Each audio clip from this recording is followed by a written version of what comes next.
जय श्री राम। जय जय श्री राम। राम राम जी। सभी भाई बहनों को राम राम।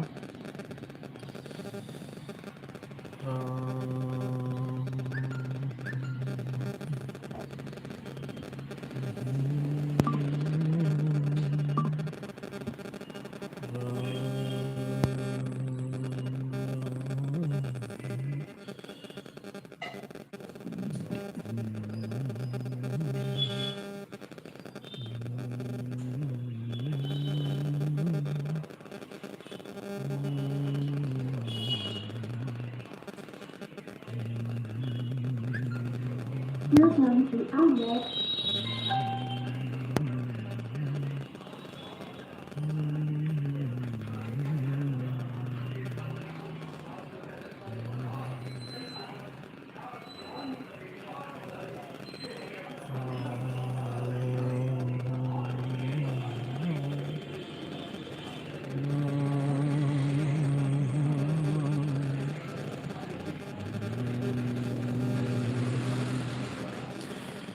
श्री गुरु चरण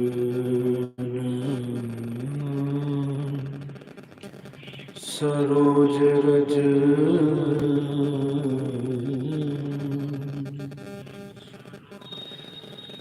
निज मन मुकुर सुधार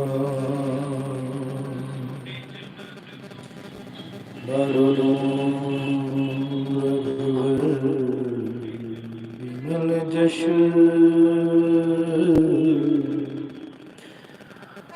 जोदायक फल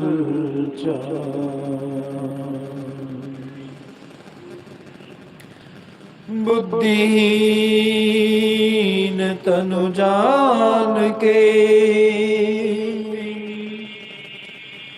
सुमिरो पवन कुमार बल बुद्धि विद्या देहु मोहि हरहु कलेश विकार।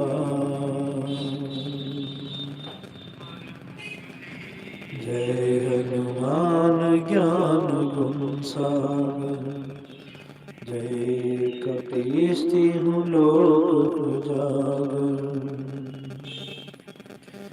रामदूत अतुलित बल धामा अंजनी पुत्र पवन सुत नामा। महावीर विक्रम बजरंगी कुमत निवार सुमत के संगी।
हर हर महादेव।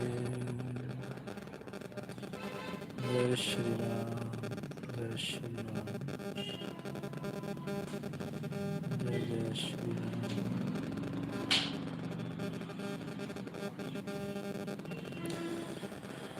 महावीर विक्रम बजरंगी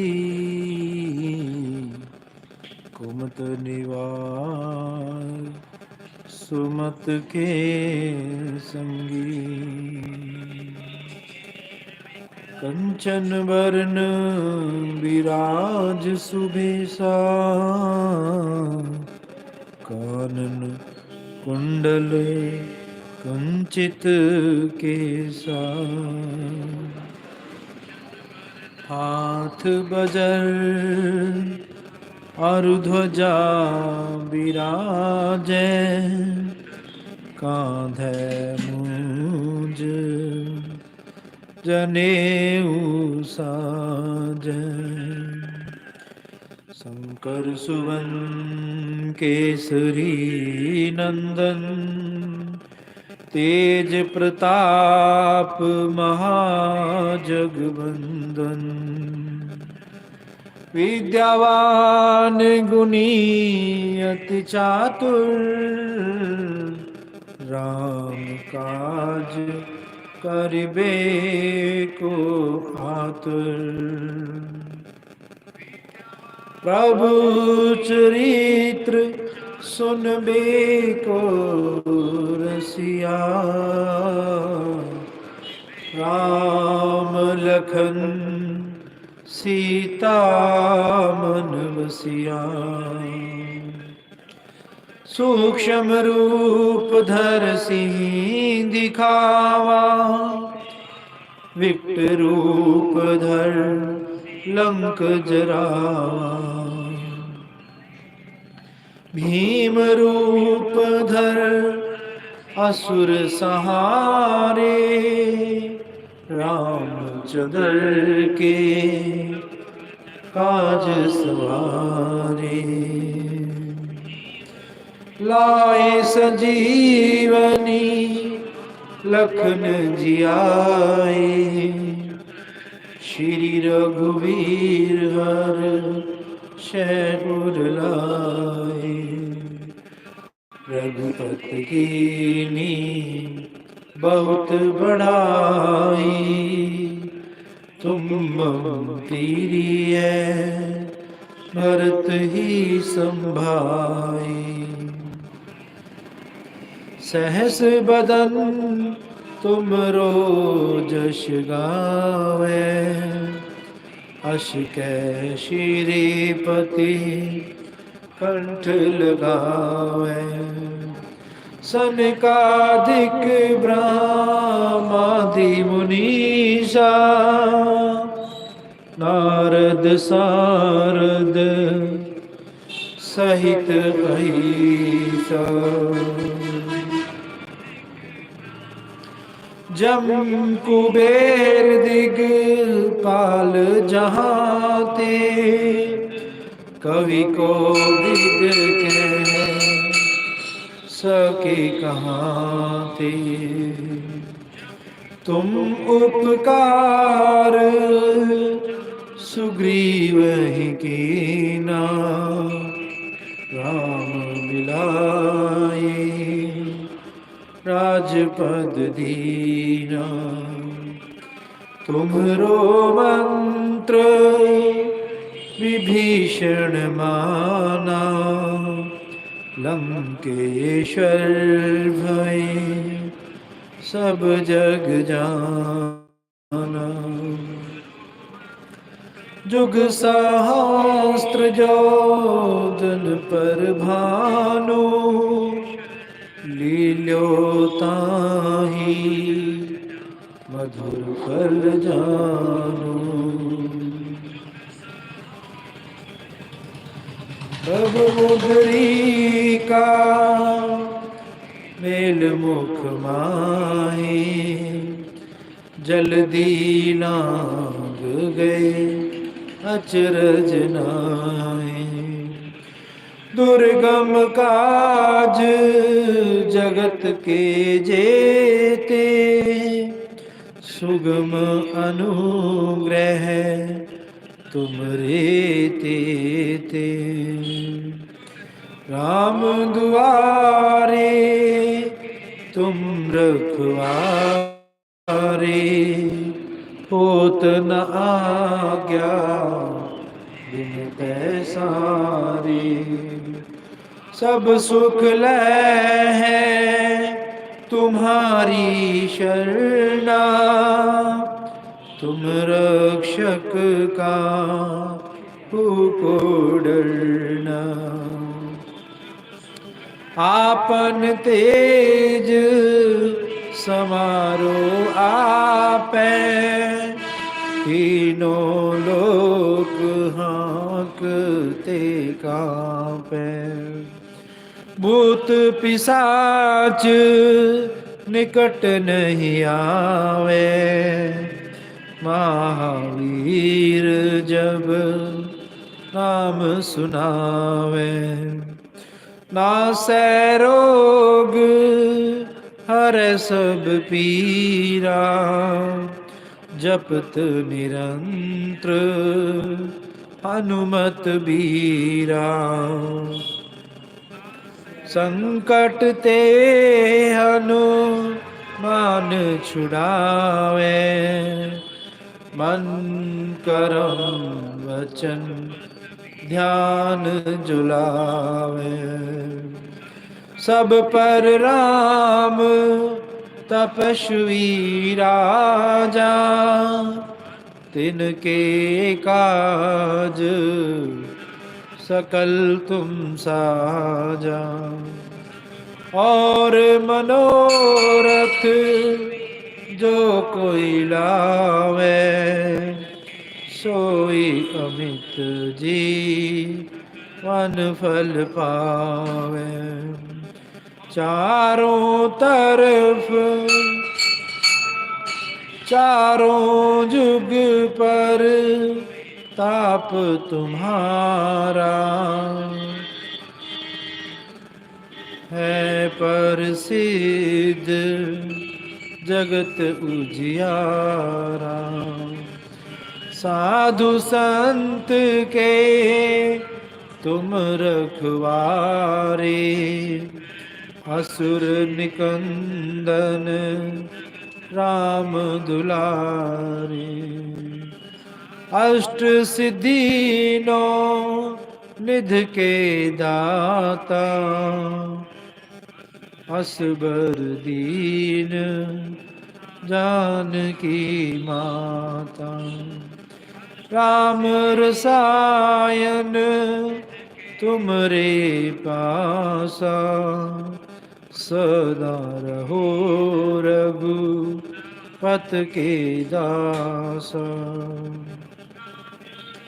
तुमरे भजन राम को पावे, जन्म जन्म के दुख बिसरावे।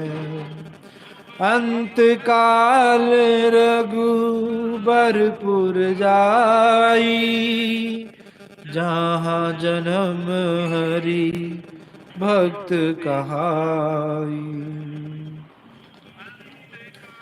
और देवता चितना धरई, हनुमत से सर्व सुख करी। संकट कटे मिटे सब पीरा,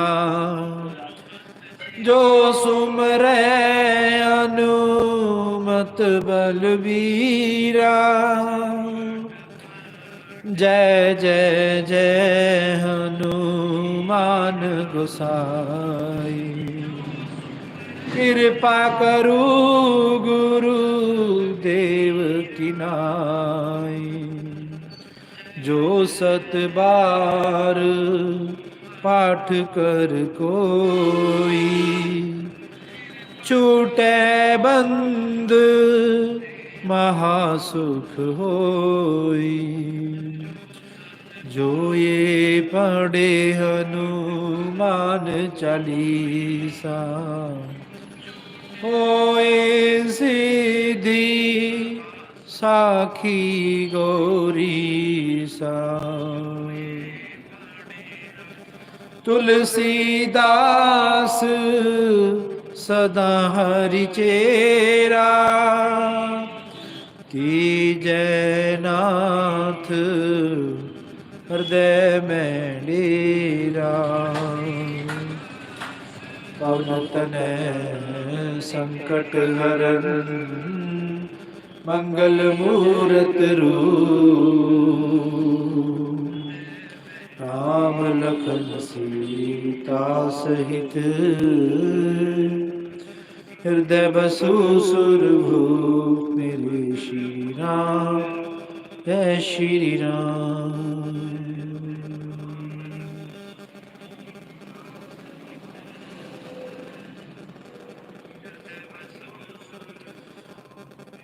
आज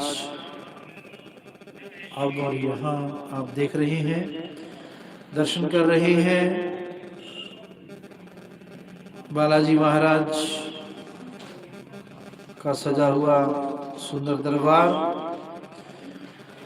जिसमें हाजिरी लगा रहे हैं हमारे सभी भाई बहन, बूढ़े बच्चे बुजुर्ग माताएं बहनें, सभी नगरवासी शहरवासी।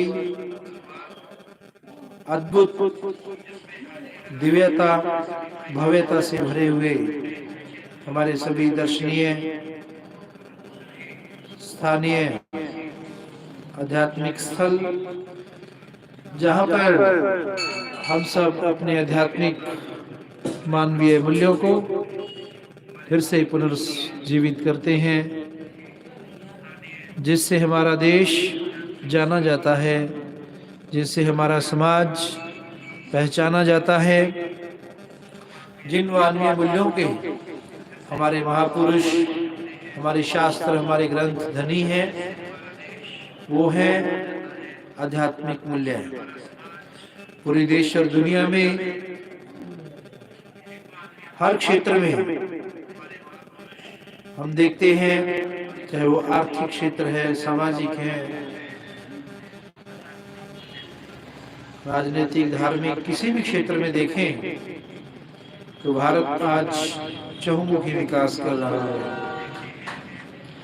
इन सब के पीछे भारत के आध्यात्मिक मूल्य, मानवीय मूल्य कहे जाते हैं। बिना अध्यात्म के, बिना मानवीय मूल्यों के हम देखते हैं कि ये जितनी भी सभ्यताएं हैं, संस्कृतियां हैं, जो भी परंपराएं हैं, हमारे रीति रिवाज हैं, वो बिना मानवीय मूल्यों के, आध्यात्मिक मूल्यों के समाप्त हो जाते हैं। पर ये भारत की भूमि फिर से उनको पुनर्जीवित करने की क्षमता रखती है। ऐसे हमारे आध्यात्मिकता से भरे हुए, मानवीय मूल्यों से भरे हुए, सामाजिक मूल्यों से, आर्थिक मूल्यों से भरे हुए अद्भुत भारत के क्षेत्र हैं,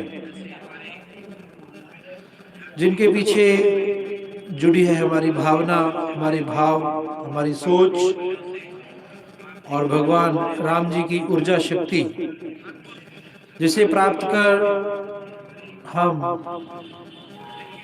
हमारे युवा आज विद्यालयों में, महाविद्यालयों में, विश्वविद्यालयों में शिक्षा ग्रहण करते हैं, अनुसंधान करते हैं, नई नई खोजें करते हैं और वो पदवियां हासिल करते हैं जो वे बनना चाहते हैं।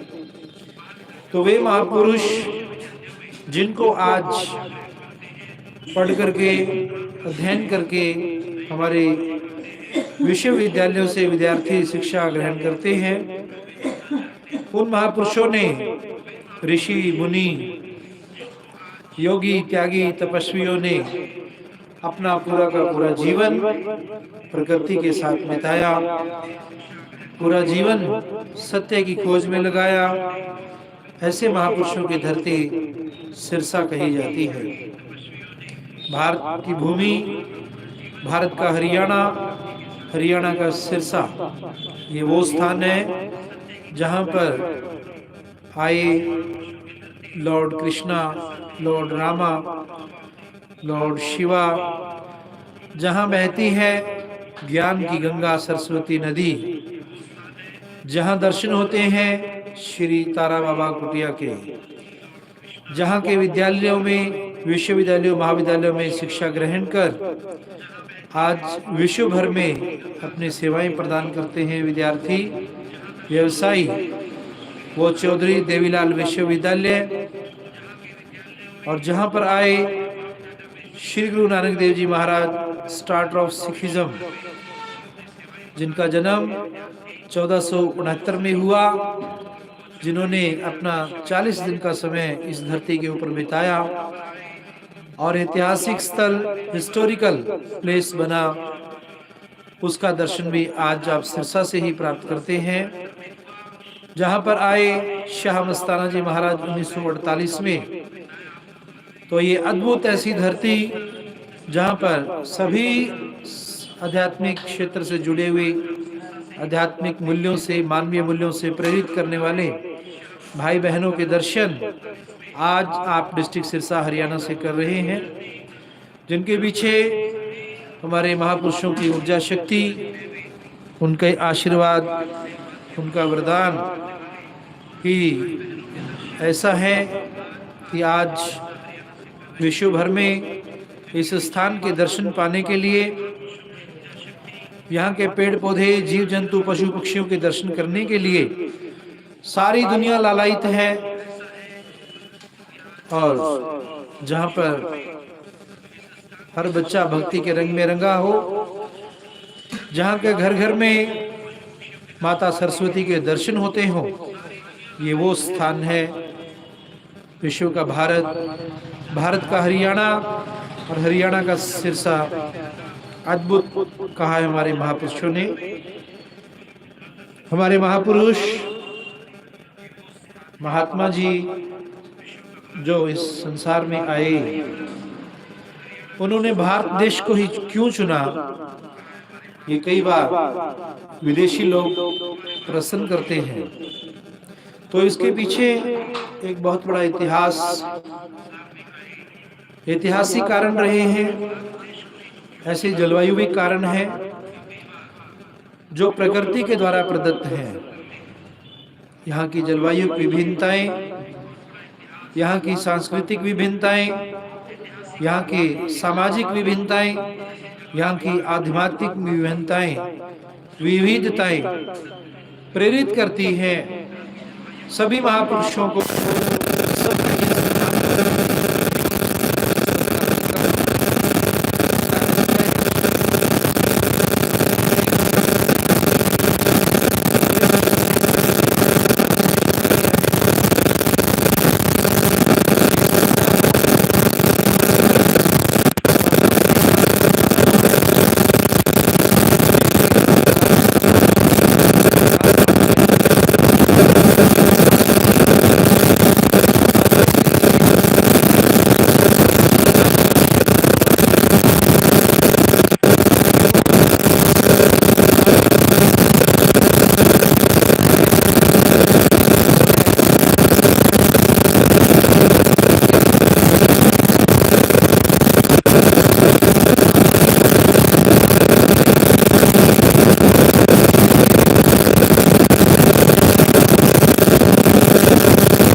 कि वो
हुआ था, परंतु प्रकृति के आशीर्वादों से आत्मबल के द्वारा, राष्ट्रीयता की भावना के द्वारा जापान जैसे देश, साउथ कोरिया जैसे देश फिर से विकसित हुए। आज टेक्नोलॉजी में,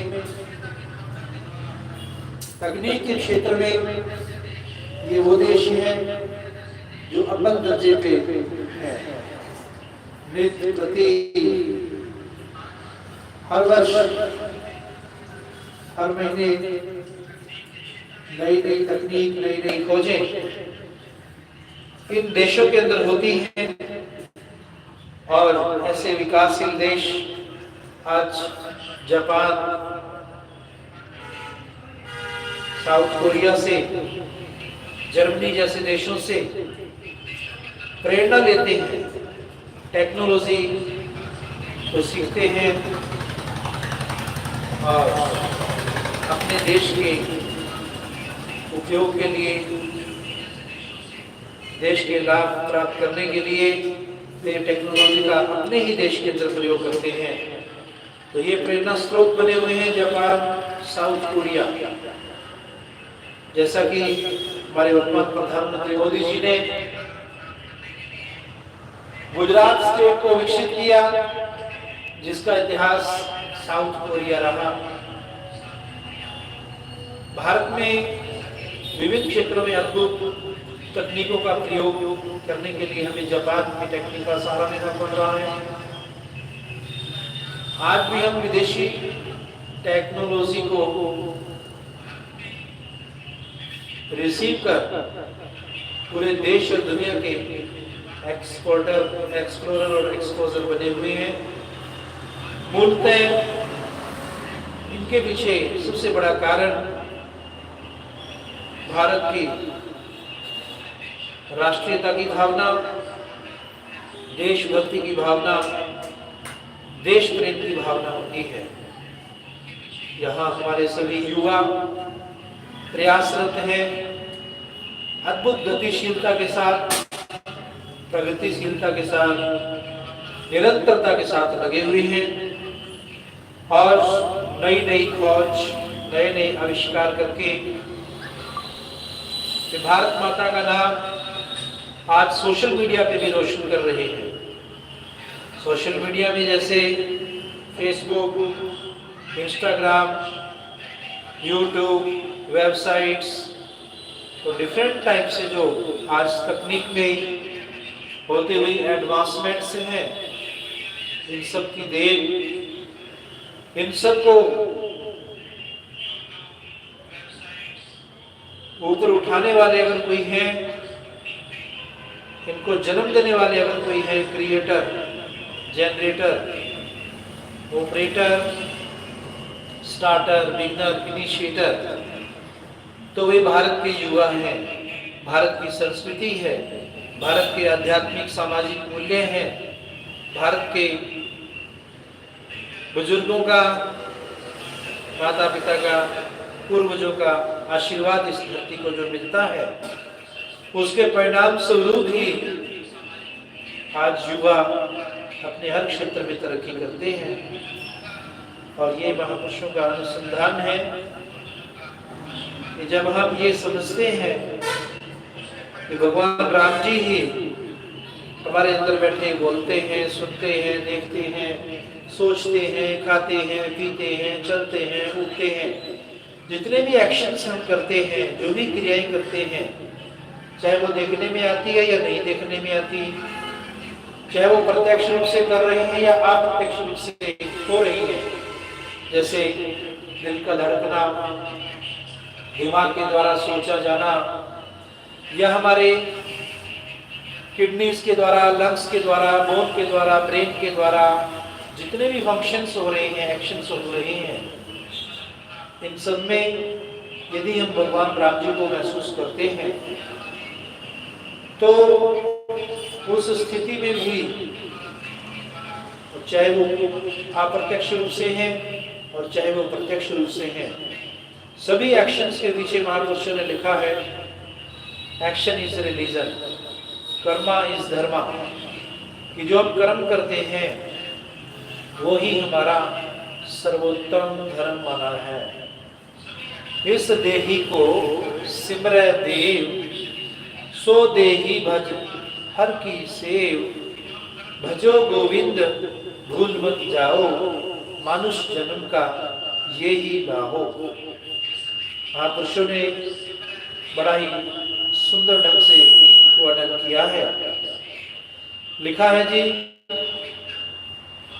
क्या लिखा है महापुरुषों ने, कि जो हम कर्म करते हैं वो ही हमारा धर्म है। जो हम कर्म करते हैं तो हमारा धर्म है। स्पष्ट लिखा है भगवान कृष्ण जी महाराज ने, निस्वार्थ भाव से कर्म करना चाहिए। अगर हम निस्वार्थ बेगर्ज तरीके से सेवा में लगते हैं, कार्य करते हैं, तो इसका अभिप्राय ये नहीं होता कि भगवान राम जी उसका फल ना दें। उसका फल लाजमी मिलता है। लिखा है महापुरुषों ने इसके बारे में, कबीरा कमाई अपनी कभी निष्फल न जाए, बिन किया तो लागे नहीं, किया न वृथा जाए। बिना किए तो नहीं लगेगी, करना तो पड़ेगा। इसलिए करना, एक्शन जो है अपने आप में सर्वोपरि माना है महापुरुषों ने। अब इस कर्मों के पीछे अगर हम फल की चिंता करते हैं तो फिर हम बाद में चिंतित हो जाते हैं। आशा उम्मीद तो होती है, लेकिन भगवान राम जी से, भगवान राम जी को पाने की ही उम्मीद अगर होगी तो आश्चर्य रूप से हमें खुशी मिलेगी उस कर्म की, क्योंकि हमारी जो एम्बिशन है, हमारा जो लक्ष्य है, हमने भगवान राम जी को बनाया है और वो किसी भी रूप में अगर हम मिल गए तो हम खुशी के अधिकारी बन जाते हैं। वरना तो फिर हमें परेशानी, मुसीबत आती है, क्योंकि हम अति महत्वाकांक्षी हो जाते हैं, ओवर एम्बिशियस हो जाते हैं। तो जिसका परिणाम होता है कि हमारा जीवन दुखों का घर बन जाता है, परेशानी आती है, चिंताओं से घिर जाते हैं, बीमारियां आती हैं, गरीबियां आती हैं, लाचार हो जाती हैं। तो फिर भगवान के साथ ही हम विवाद करने लगते हैं, दर्शन करने लगते हैं कि भगवान जी मेरे साथ ऐसा क्यों हुआ।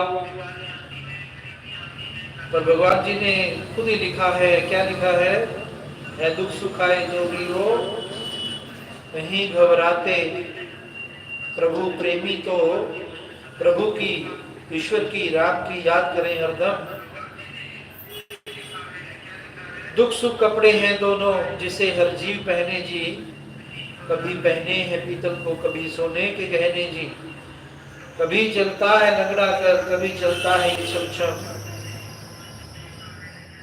दुख सुख आए जो भी हो नहीं घबराते प्रेमी तो। बहन जी ये धूप बार रखवा दो बहन जी।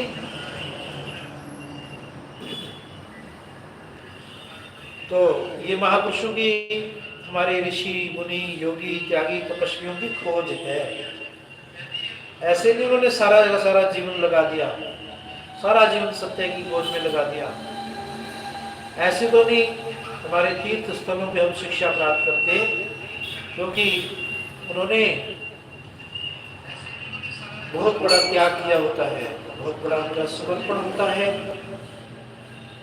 आज जो भी हम त्योहार मनाते हैं, उत्सव मनाते हैं, उनके पीछे हमें एक बहुत बड़ा संदेश मिलता है।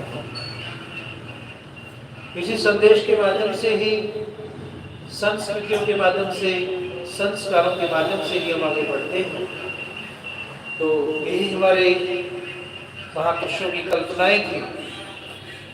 उन्होंने सपना संजोया था कि आने वाला भारत, भारत का भविष्य, भारत की युवा पीढ़ी त्याग के सहारे, सहन शक्ति के सहारे संयम और संकल्प से आगे बढ़ेगी। यही हमारे आज शासन प्रशासन महोदयों का आह्वान है। भारत की संस्कृति को लेकर के, भारत के संस्कारों को लेकर के, हमारे मानवीय मूल्यों को फिर से हमारे महापुरुष जगाते हैं और हमारा दुनिया में आने का मकसद हमें समझाते हैं।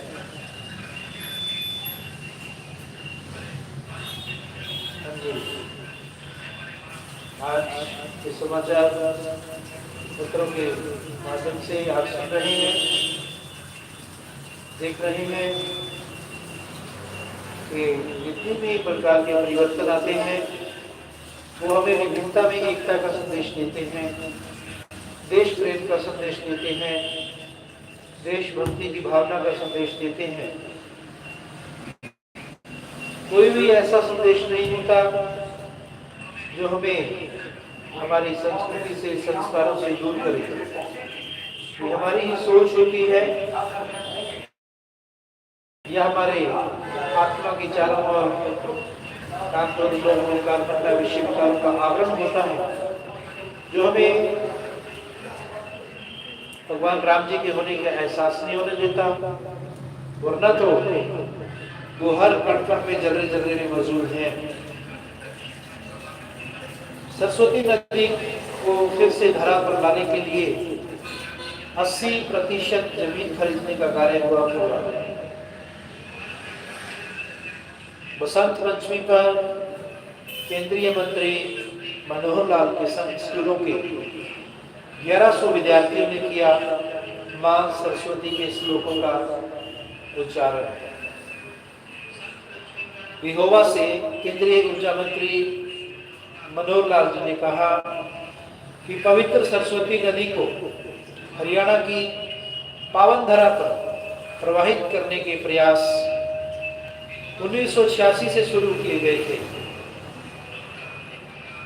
इस अहम कार्य को लेकर ही 10 वर्ष पूर्व हरियाणा सरस्वती धरोहर विकास बोर्ड की स्थापना की गई।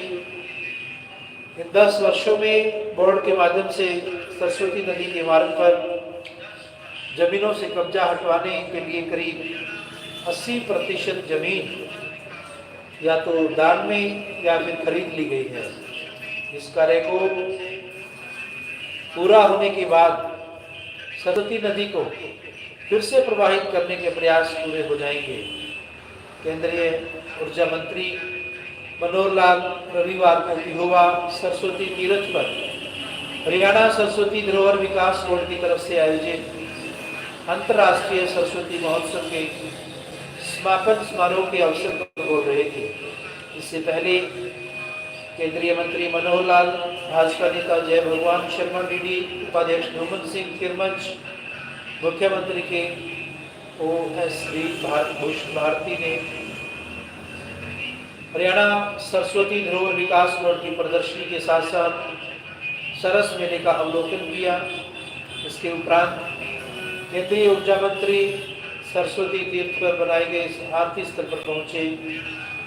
यहाँ पर शंखनाद की ध्वनि के साथ 1100 विद्यार्थियों के संग केंद्रीय ऊर्जा मंत्री मनोहर लाल ने मां सरस्वती के श्लोकों का उच्चारण किया। इन श्लोकों का उच्चारण से बसंत पंचमी के पावन पर्व पर सरस्वती तीर्थ का पूरा माहौल सरस्वती में बन गया। केंद्रीय मंत्री मनोहर लाल ने महोत्सव के मुख्य मंच पर दीप शिखा प्रज्वलित करके विधिवत रूप से प्रसिद्ध लोक कलाकार Univ.Prof.Dr.RKSMB की सांस्कृतिक संध्या का शुभारंभ किया। इस दौरान केंद्रीय मंत्री ने सरस्वती जन्म का विमोचन किया और प्रदेशवासियों को बसंत पंचमी और सरस्वती जयंती की बधाई और शुभकामनाएं दी। केंद्रीय मंत्री ने कहा कि हजारों वर्षों से नदियों को पवित्र माना गया है और प्रकृति के 5 तत्वों को, भूमि, गगन, वायु, अग्नि और जल को भगवान की संज्ञा देकर हमेशा पूजा जाता रहा है। इन 5 तत्वों की पूजा करने से अच्छे संस्कार मिलते हैं, और अच्छे संस्कारों से अच्छे समाज और देश की नींव रखी जा सकती है। इन्हीं तमाम विषयों को जहन में रखकर सांस्कृतिक संस्कारों को हमेशा जिंदा रखने और युवा पीढ़ी को सांस्कृतिक विरासत को रूबरू करवाने के उद्देश्य से अंतर्राष्ट्रीय सरस्वती महोत्सव, गीता महोत्सव जैसे कार्यक्रमों का आयोजन किया जा रहा है। उन्होंने कहा कि प्राचीन काल से इतिहास में पढ़ा और सुना जा रहा है कि नदियों के किनारे ही बैठकर ऋषि मुनि तपस्या करते थे और देश को चलाने के लिए दिशा भी निर्धारित करते थे। इतना ही नहीं, हरियाणा की धरा से बहने वाली पवित्र सरस्वती नदी के किनारे वेदों और पुराणों की रचना हुई। इसलिए इतिहास को देखते हुए सरकार ने बिलासपुर का नाम बदलकर महर्षि व्यास के नाम पर व्यासपुर और मुस्तजापुर का नाम बदलकर सरस्वती नगर का नाम रखा है। उन्होंने कहा कि स्टेलाइट और अन्य वैज्ञानिक तथ्यों से अब साबित हो चुका है कि सरस्वती नदी का बहाव आदि बद्री से होकर हरियाणा से होते हुए रण ऑफ कच्छ तक पहुंचता है। इस सरस्वती नदी के मार्ग को खोजने के लिए डॉक्टर वांकड़कर से उनकी बात हुई थी और 1986 से 3 दिन तक आदि बद्री से तिहोवा तक यात्रा की थी। इस नदी के किनारे ही पिंडदान और अस्थियों का विसर्जन किया जाता है। उन्होंने कहा कि इस क्षेत्र को देवभूमि भी कहा जाता है और अब लुप्त हो रहे इतिहास और संस्कृति को सहेजने के लगातार प्रयास किए जा रहे हैं। अब सरस्वती नदी को लेकर लगातार शोध चल रहा है और आगे भी चलता रहेगा। इसी जन जागरण को लेकर महोत्सव जैसे कार्यक्रमों का आयोजन किया जा रहा है। ओएसडी भारत भूषण भारती ने भी अपने विचार व्यक्त किए। बोर्ड के उपाध्यक्ष जुमन सिंह किरबच ने मेहमानों का स्वागत और आभार व्यक्त किया। इसके उपरांत केंद्रीय मंत्री मनोहर लाल ने लोक कलाकार गजेंद्र फोगाट व अन्य कलाकारों को स्मृति चिन्ह देकर सम्मानित किया। इस मौके पर उपायुक्त नेहा सिंह, पुलिस अधीक्षक वरुण सिंगला, भाजपा के जिलाध्यक्ष सुशील राणा, नगर पालिका चेयरमैन आशीष चक्रपाणी, अन्य गणमान्य सम्मानीय सदस्य मौजूद रहे। तो आप देख रहे हैं आज डिस्ट्रिक्ट जिला सिरसा से अद्भुत भारत की महिमा, दिल्ली विधानसभा चुनाव, प्रधानमंत्री ने आप सरकार पर निशाना देकर बदलाव का समझा गया करने लगे। जी, तो ये आप देख रहे हैं विविधता में एकता के बाद पंचायत हमारे सभी समाचार पत्रों के माध्यम से आज देश और दुनिया में अद्भुत भारत की संस्कृति का लहराता हुआ परचम, जिसके बारे में हमारे महापुरुषों ने, समाज सेवियों ने कल्पना की हो, सपने संजोए हो, तो उनको साकार करने के लिए आज हमारे शासन प्रशासक महोदय प्रयासरत हैं।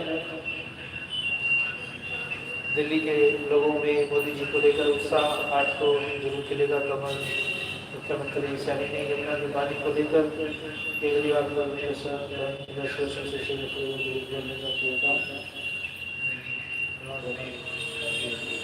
दिल्ली विधानसभा चुनाव के लिए हरियाणा के मुख्यमंत्री श्री स्टार प्रचार के तौर पर लगातार जनसभाओं को संबोधित कर रहे हैं। दिल्ली के मुल्का से भाजपा नेता से लेकर प्रभाव के समर्थन में रामखेड़ा और सुल्तानपुर माजरा से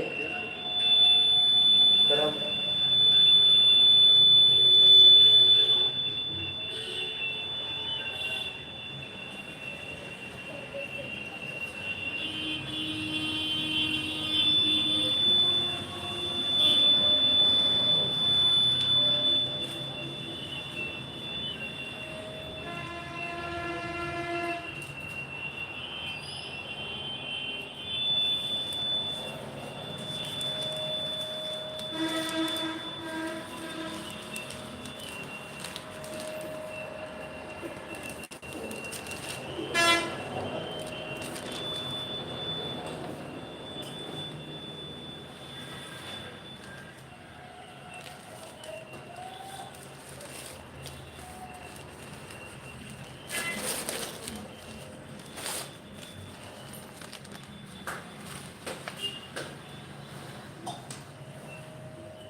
Modi's guarantee for Delhi says Mr. Narendra Modi on Tuesday launched a sharp attack on Delhi, highlighting how the party is falling apart ahead of the upcoming assembly vote in Delhi.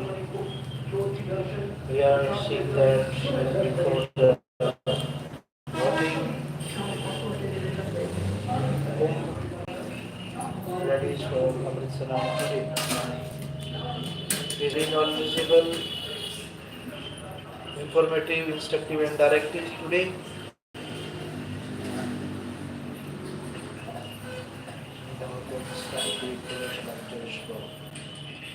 Kumbh rallies for Amritsar today. Mahakumbh is preparing for another massive Amrit Sanan on Basant Panchami day on Monday following the tragic stampede at Mayor the Amrit Sanan on Moni Amavasya. Authorities estimate that over 4 crore pilgrims will take the holy dip with roads leading to Sangam already swelling with crowds by Saturday evening. With an extended weekend and a public holiday, officials anticipate a fresh surge of visitors starting Sunday. In response, security has been intensified, crowds management measures reinforced, and medical services strengthened to prevent any untoward incidents and ensure a smooth pilgrimage experience. The Mahakumbh, which commenced on January 13, will continue until February 26. The remaining significant Snan dates include Basant Panchami on February 3, Maghi Purnima on February 12, and Mahashivratri on February 26. The city has been witnessing a continuous influx of pilgrims since January 26 with the Moni Amavasya Sanan setting new records as nearly 8 crore devotees took a dip in the Ganga, while the footfall slightly declined in the following days. Officials now expect another massive turnout for the upcoming Sanan. Many pilgrims begin their bathing rituals on Sunday itself, as the Panchami Tithi starts that today. Local vendors near the ghats have observed a sharp rise in footfall. Shyam Sundar Mishra, the vendor, remarked that the last 2 days were relatively quiet, but now the crowd is swelling again and they are prepared for a busy weekend in light of the tragic incidents during the morning Amavasya Snan. The government has significantly ramped up security and crowd management efforts. Senior officials, including former Prayagraj Divisional Commissioner Ashish Goyal and former PDA Vice Chairman and DM Bhanu Chandra Goswami, have been deployed alongside 5 special secretaries on Saturday. 5 additional BCS level officers were assigned to enhance supervision and coordination.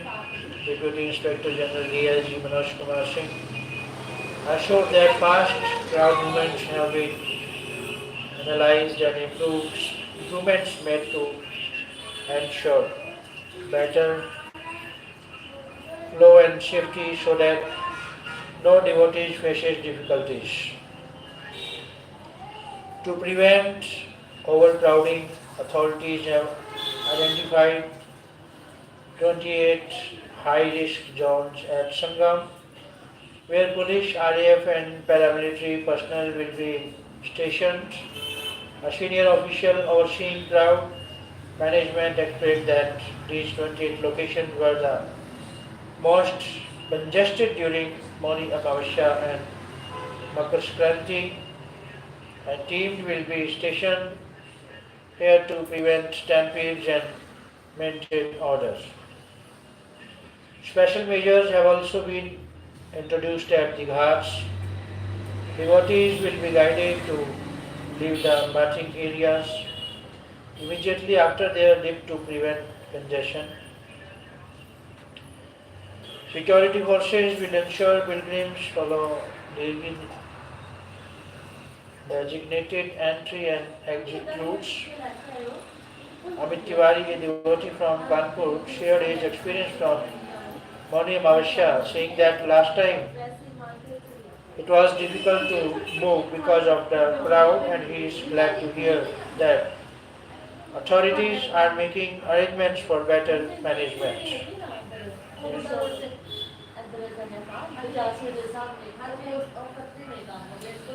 Prime Minister Narendra Modi on Sunday launched a sharp attack on the Aam Aadmi Party, highlighting how the party is falling apart ahead of the upcoming assembly polls in Delhi.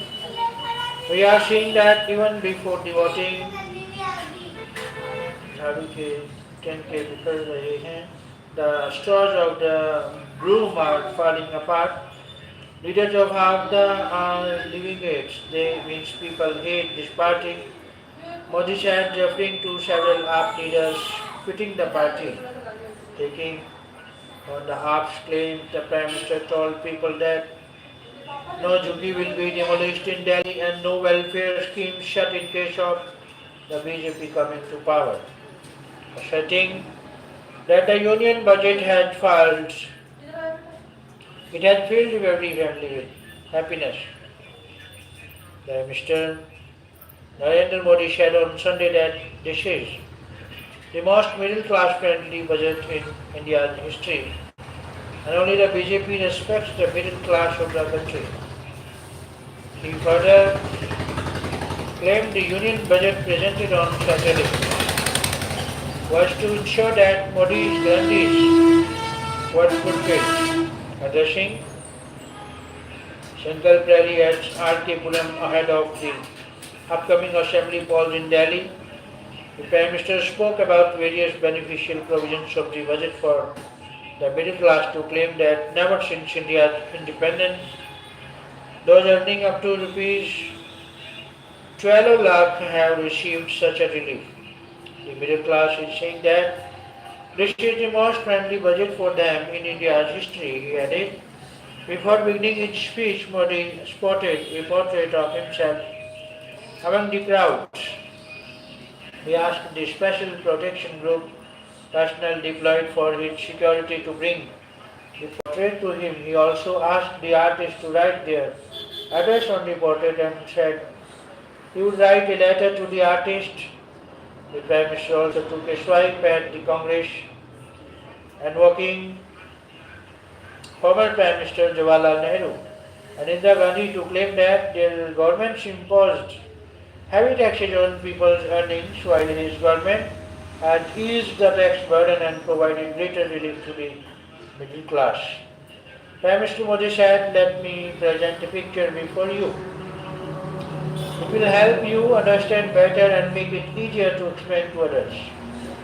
If we look at this budget back in Nehru's time, if you earned rupees 12 lakh, the government would take away 1/4 of your salary as tax. If this were Indiraji's era, you would be shocked to hear that out of rupees 12 lakh, nearly rupees 10 lakh would go into taxes. That was the scenario back then, which is why I am explaining this today.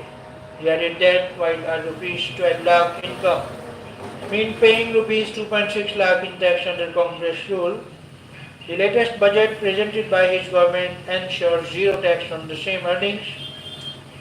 Even 10 to 12 years ago under a Congress government, If you earn rupees 12 lakh, you had to pay rupees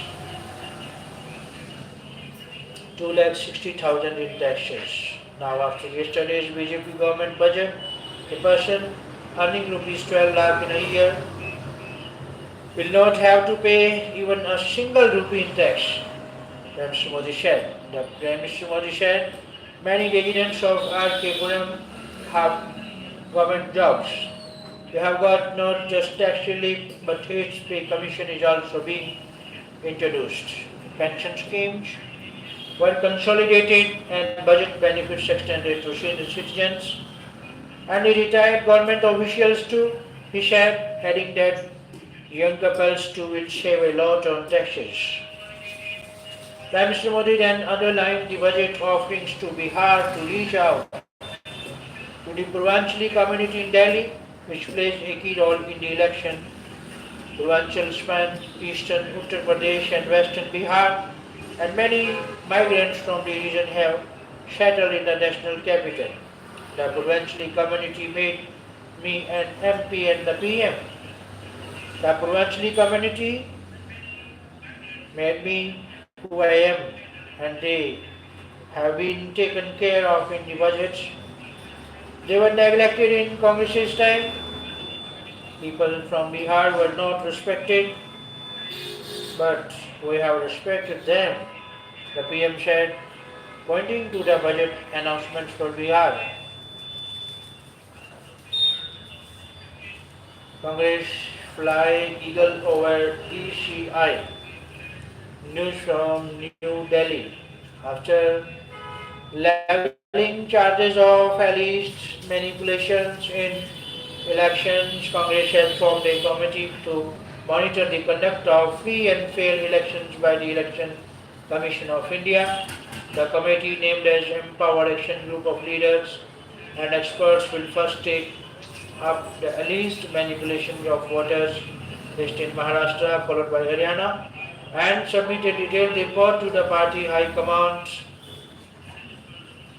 Congress President Mallikarjun Kharge constituted eagle with immediate effect to monitor the conduct of free and fair elections by the poll watchdog.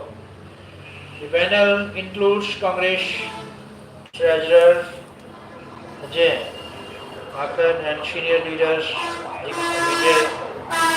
Digvijay Singh, Abhishek Singhvi, Praveen Chakravarti and Pawan Khera, besides Gurdeep Singh, Shapal Nitin Raut and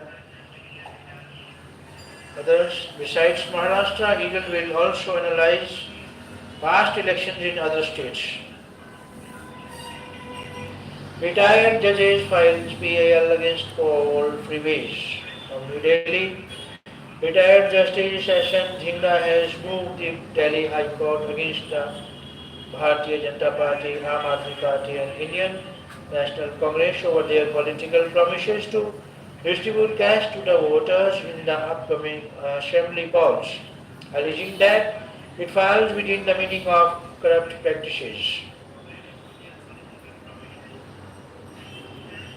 The PIL refers to the AAP's Mukhyamantri Mahila Saman Yojana, BJP's Mahila Smriti Yojana and Congress Pyari Didi Yojana, wherein the parties have promised cash benefits to the voters if they are elected to power. A direction is also sought on BJP, AAP and Congress to desist from collecting personal and electoral data of voters and not to share or use the same to any third party. The petitioner argues that such schemes violate provisions of the Representation of the People Act 1951, particularly Section 1231, which pertains to corrupt practices, and Section 127A, which pertains to corrupt practices, and Section 127A, which deals with unauthorized election materials. Additionally, these actions allegedly breach Sections 170 and 171 of the Bharatiya Nyaya Sanhita 2023, which relate to liability and undue influence in elections. Furthermore, these actions disregard advisory guidelines issued by the Election Commission of India, the petitioner argues. The petition has been filed by Justice Nindra, who is also the president of organization Samyayan Sashakt Samay. The petitioner is seeking directions to cease and desist from collecting personal and electoral data of voters under false pretenses and direct not to share and use the data collected during election to any third party. Badrinath temple to open on the 4th. This is from Tehri. The sacred portals of the Badrinath temple in Uttarakhand's Chamoli district will open for devotees at 6 a.m. on May 4 on the occasion of Basant Panchami. The auspicious time for opening the temple was decided after the special prayers were offered at the former Tehri Royal Court in Narendranagar after Ganesh Panchang and Choki Pujan. Royal priest Acharya Krishna Prasad Junior decided the date for opening the doors of the Badrinath temple on the occasion. Besides former Maharaja of Tehri, Manvendra Shah, his wife, daughter, Sri Jan Tehri Lok Sabha Member, Mala Raja Lakshmi Shah, Badrinath's chief priest, Devari Amarnath, Namzuri Badrinath Kedarnath temple, committee chief executive officer Vijay Thaplial and several religious officials were present every year. After Diwali, the doors of the Char Dhams, Badrinath, Kedarnath, Gangotri and Yamunotri are closed for the devotees. The portals reopen in April-May the following year. During the 6-month-long pilgrimage, lakhs of devotees from across the country and abroad visit the Char Dhams. India's youngsters dominate under 19 Women's T20 World Cup. News from Kuala Lumpur. An utterly dominant India flaunted their embarrassment of riches. To win a second successful under 19 Women's T20 World Cup title with a 9 wickets shellacking of South Africa here on Sunday, the time giving a peek into the game's most perfectly calibrated youth structure. Having outclassed every team during their march to the final, India asserted themselves yet again, getting the job done with as many as 52 balls to spare while also becoming the first team to win the tournament without dropping a single game. This is all about the front news from the front news of the Pioneer.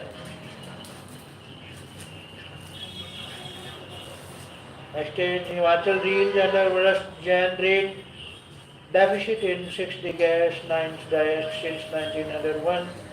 This is from Shimla. Punjab journalist bodies condemn Delhi politics' misconduct against state's media personnel. News from Chandigarh.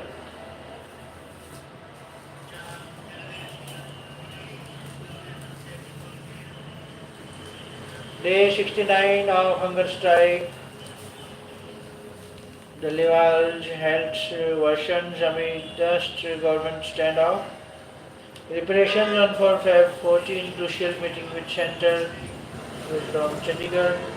Minister Joginder Diong arrested after being deported from Philippines. From Chandigarh. Punjab achieved 11.87% growth in GST, surpassing national average. This is also from Chandigarh. Punjab has recorded a remarkable 11.87% growth in goods and services tax collecting from the financial year 2024 to 25. Encounter at Dera Baba Nan, two gangsters of Jeevan was injured in police retaliation. Punjab government to hold third special camp for issuing real estate clearance certificates, which conducts surprise inspection at Rohtak's Bijli Nigam Grievance Redressal Cell Police SE. Chandigarh, Rohtak, Haryana Power Minister Anil Vij on Sunday conducted a surprise inspector at Uttar Haryana Bijli Vitran Nigam's grievance redressal cell in Rohtak and reviewed the process of resolving consumer complaints. He directed the officials to ensure that all complaints are addressed within the stipulated time, which spoke directly with consumers on phone in the presence of officials to check whether their complaints had been resolved. When he found that a complaint had remained unresolved even after 24 hours, he directed the superintending engineer to investigate and take action against the mentioned staff.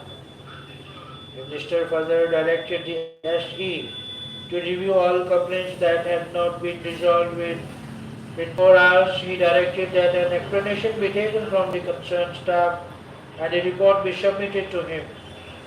Besides, he directed officers to ensure that electricity poles are not placed in drains, sewer and roads. If any poles are found in such location, they must be immediately relocated to appropriate places to avoid inconvenience to consumers. Land acquisition begins for Delhi Jammu railway line in Punjab. Holistic development of every student is government's top priority. Haryana Education Minister from Chandigarh emphasizing that the holistic development of every student is the top priority of the Education Department. Haryana Education Minister Mahipal Dhana on Sunday said that the state government is fully committed to implementing the National Education Policy 2020, which was introduced under the leadership of Prime Minister Narendra Modi. The Education Department has already been directed to ensure its swift implementation, he added. Dhana speaking as the chief guest at a program at CR Modern Public School. Encounter at Dera Baba Nanak. Two ministers of Jivan was injured in police retaliation. Dera Baba Nanak. Yamuna water issues and he accuses Kejriwal of lying for his own benefit. News from Chandigarh, Delhi. Haryana Chief Minister Narsingh Saini, who campaigned as a star, campaigned for Delhi Assembly elections on Sunday, said that February 5 will be a decisive day for Delhi's future. He asked the people to recognize the importance of the upcoming time and emphasized that there is much work to be done in short period remaining. Saini addressed to public meeting in support of BJP candidates Vijendra Dharam from Mukutka at Raninkheda and Karan Singh Karma from Sultanpur Madra, Sultanpuri Saini, while launching a scathing attack on former Delhi Chief Minister Kejriwal said that the Aam Aadmi Party's government has been a disaster for Delhi.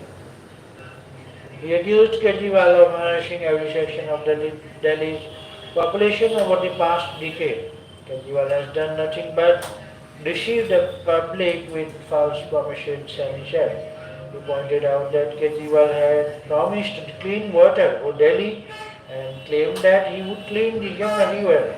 Now in 2025, the condition of the Yamuna has worsened even further. He added, highlighting the failure of Kejriwal's commitment. Saini took a jibe at Kejriwal over the issue of Yamuna water, accusing him of lying for his own benefit. To exploit his lies, I went to the Yamuna Ghat in Pala village and drank the water myself so that the people's fears could be alleviated. Saini said. He explained he took water from the point where Haryana supplies water to Delhi as well as from the area where Kejriwal claims to provide water to the city. I went upstream from that point to fill the water and there was a stark difference between the two sources he added, highlighting the disparity in water qualities, and he said, over the past 15 days I have visited various parts of Delhi, and the enthusiasm I have seen among the people is undeniable. It is clear that on February 8th the lotus will bloom in Delhi. He further assured that the policies of Prime Minister Modi, similar to those implemented in Haryana, will soon be put into action in Delhi, bringing about significant positive change in the lives of its residents. Punjab achieved 11.87% growth in GST, surpassing national average. Day 69 of hunger strike delivered health version amidst government stand out.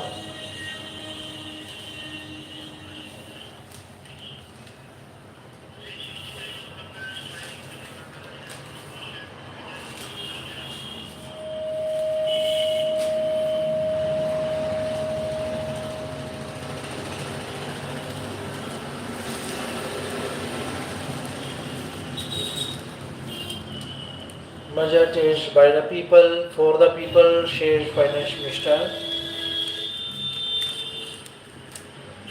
From New Delhi, it is from New Delhi. Paraphrasing Abraham Lincoln, Finance Minister Nirmala Sitharaman on Sunday described the Union Budget as by the people, for the people, of the people, and said Prime Minister Narendra Modi was fully behind the idea to cut taxes for the middle class, but it took time to convince the bureaucrats. But it took time to convince the bureaucrats. We have heard the voice of the middle class who had been complaining about their aspirations not being met despite being honest taxpayers, she told PTI in an interview.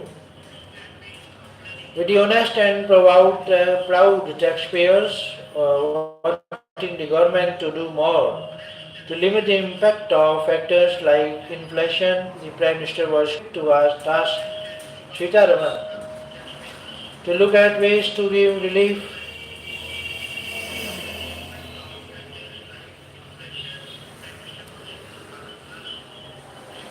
While Modi was, hello, भाई जी ये धूप बाहर रख दो please. हाँ बाहर रखे हो इसको. हाँ जी. With the honest and proud taxpayers wanting the government to do more to limit the impact of factors like inflation, the Prime Minister was quick to task Sitharaman to look at ways to give relief, while Modi was quick to agree to tax relief. It took a bit of convincing to get on board the officials in the Finance Minister and the Central Board of Direct Taxes, who are tasked to ensure revenue collection to meet welfare and other schemes, she said. Presenting her 8th state budget, Sitharaman on Saturday announced an increase in the personal income tax threshold, below which taxpayers owe no tax, to 12 lakh rupees, up from 7 lakh rupees, as well as a reaching in tax brackets that would help those earning higher than that save up to 1.1 lakh rupees. The 5 lakh rupees hike in exemption limit is the biggest ever and equals all the reliefs that were given between 2005 and 2023. I think the Prime Minister put it succinctly. He said it's the people's budget. It is the budget which the people wanted. Asked to describe the ethos of the budget in her own words, she said, as they say in democracy, in Abraham Lincoln's words, it is budget by the people, of the people and for the people. Sitharaman said the new rates would substantially reduce the taxes of the middle class and leave more money in their hands, boosting household consumption, savings and investment. Explaining the thought that went behind the big announcement, Sitaraman said the tax cuts were in the works for some time. One of the ideas was to make the direct tax simpler and easier to comply with. Work on this started in the July 2024 budget, and now a new law is on the anvil which will simply the language, reduce the compliance burden and be a bit more user-friendly. It wasn't talking about rate restructuring, although for several years now we have been looking at ways in which the rates can be a lot more reasonably taxpayers friendly. And therefore that work was also going on. She said equally after the July budget there was this voice of the middle class which felt that they were paying tax but also felt they don't seem to have much in the way of the existing their problems. There was also this feeling that the government was very inclusive in taking care of the very poor and the vulnerable sections. So the voice which came whenever I traveled was we are now taxpayers, we are honest taxpayers, we want to continue to serve the country by being good taxpayers. But what do you think about what kind of things you can do for us? She said, and so I had this discussion also with the Prime Minister who put me on the specific assignment to see what is it that you can come up with. Numbers were worked and presented to the Prime Minister who gave guidance for what was presenting in the FY26 budget on Saturday. She said, asked how much persuasion did it take to get the Prime Minister on board. Sitaraman said, no, I think your question should be, how much did it take for me to convince the ministry the boards? So, it is not so much the Prime Minister. The Prime Minister was very clear that he wants to do something. It is for the ministry to have had the comfort level and then go with the personal, she said. So the more work that was needed for convincing the board that efficiency in collection and honest taxpayers' voice needs to be heard. The ministry and CBDT needed convincing because they have to be sure for revenue generation. So they were not wrong in reminding me periodically, saying what would it mean. But ultimately everybody came around, she added. The finance minister said, the Prime Minister meets and listens to the voice of people from different sectors and industry leaders and responds to their needs. I am very happy to be a part of this government which literally hears the voice and responds, she said, stating that an attempt has always been to widen the tax net. Sitaraman said efforts are to get more Indians who are in a position to pay and come on board. That attempt of widening the tax net is a continuous ongoing exercise, she said. India currently has about 8.65 crore income tax return filers. The number swells to over 10 crore after people with tedious liability. But non-filing returns are included. I think many people who are just outside of the fringe should be nudged to come in, who have never been taxpayers or who have now reached that level of income, or even those who have avoided tax will all have to be brought on, she said. So that is certainly a task before us. We have to make sure that people are understanding the role of paying tax and bring them on board. Sita Raman defended the modest increase in capital spending at 11.21 lakh crore rupees in the next financial year starting April compared to a lower 10.18 lakh rupees crore in the current fiscal, showing the quality of spending has also to be seen. If we are looking at the numbers, because we have got used to 16%, 17% increase in capital spending every year from 2020 and saying you have not increased it by that number in the budget for 2025 to 26, I would equally want to ask you to please quality of spending has happened, particularly capital expenditure, she said.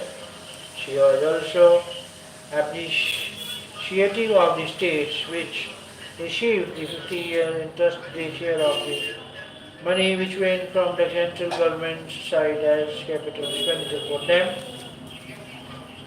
Customs duty cuts in certain areas to benefit American exports DTRI from New Delhi. Frequent extreme weather events driving food inflation in India, economic services from New Delhi.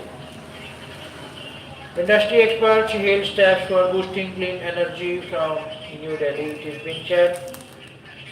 Industry experts hail steps of boosting clean energy.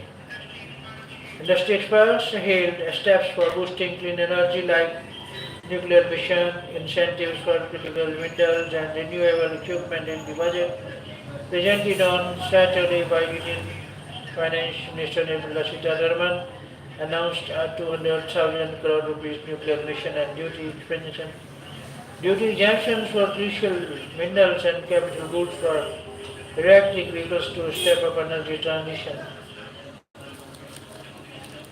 Global trends key drivers for markets, analyst shares. From New Delhi, RBI's interest rate decision. Quarterly earnings and global cues would be the major driving factors for equity markets this week. Analysts said, adding that the impact of the union budget could linger on this week. Focus on infrastructure, manufacturing, sustainability scheme. This also from New Delhi. The Indian exporting community on Sunday urged Minister Nirmala Sitharaman to extend the interest equalization scheme for getting affordable rates of credit, as their demand was not mentioned in the budget.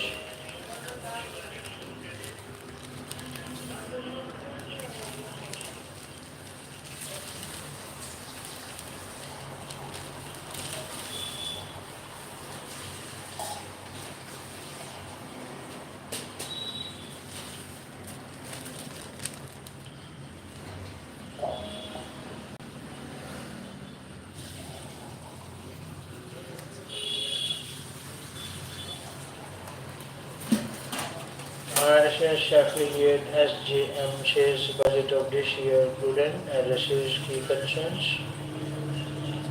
News from New Delhi.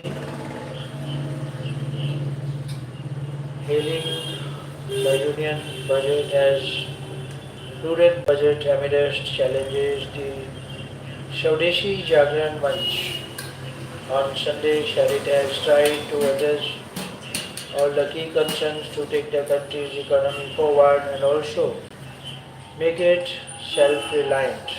The SDF is an affiliate of the Rashtriya Samsevak Sangh. Mysterious deaths in J&K's Rajouri. AIMS Delhi team meets patients.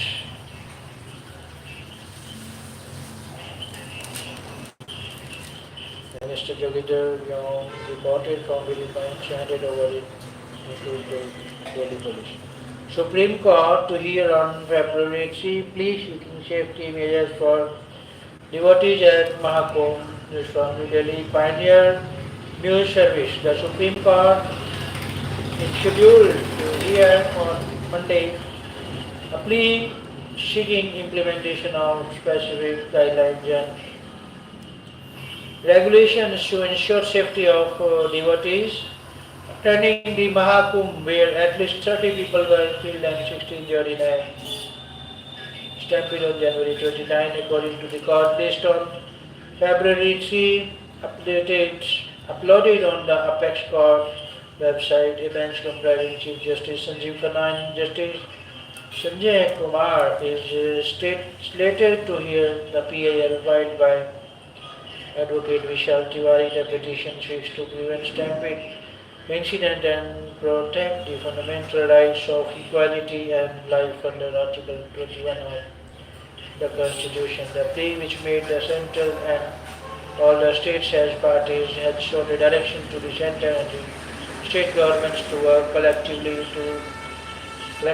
in ensuring a safe and secure environment for devotees at the Mahakumbh. It said all states should establish facilitation centers at Prayagraj to provide safety information and assist their respective residents in emergencies. It also sought installation of signage and announcements in multiple languages to help pilgrims navigate the event with ease.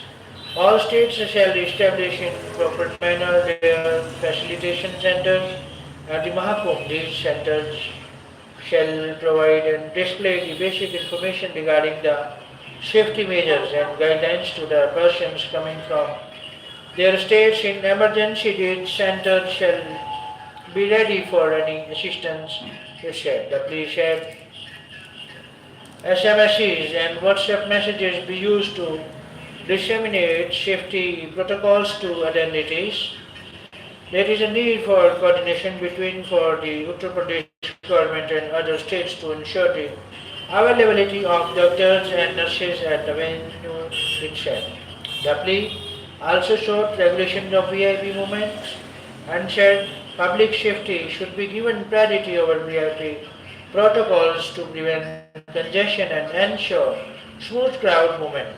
The petitioner has asked the top court to direct the Uttar Pradesh government to submit a status report on the stampede incident and initiate legal action against those responsible for negligence.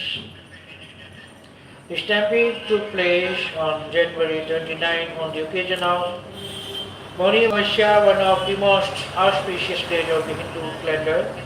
The police cited several past incidents of stampedes at religious gatherings, emphasizing the need for proactive safety measures, and said in 1954 over 800 deaths took place due to overcrowding on a narrow bridge at the Kumbh Mela in Prayagraj. Around 200 people were killed in a stampede triggered by restricted access at Kumbh at Haridwar in 1986, it said, adding 39 deaths and over 140 injuries took place in 2003 at Nashik. The Kumbh Mela is one of the largest religious gatherings in the world, taking place in rotation among four major locations: Prayagraj, Uttar Pradesh; Haridwar, Uttarakhand; Ujjain, Madhya Pradesh; and Nashik, Maharashtra. Given the massive influx of pilgrims from all states, our petition stresses the need for collective responsibility in ensuring proper crowd management, medical facilities, transportation, and security.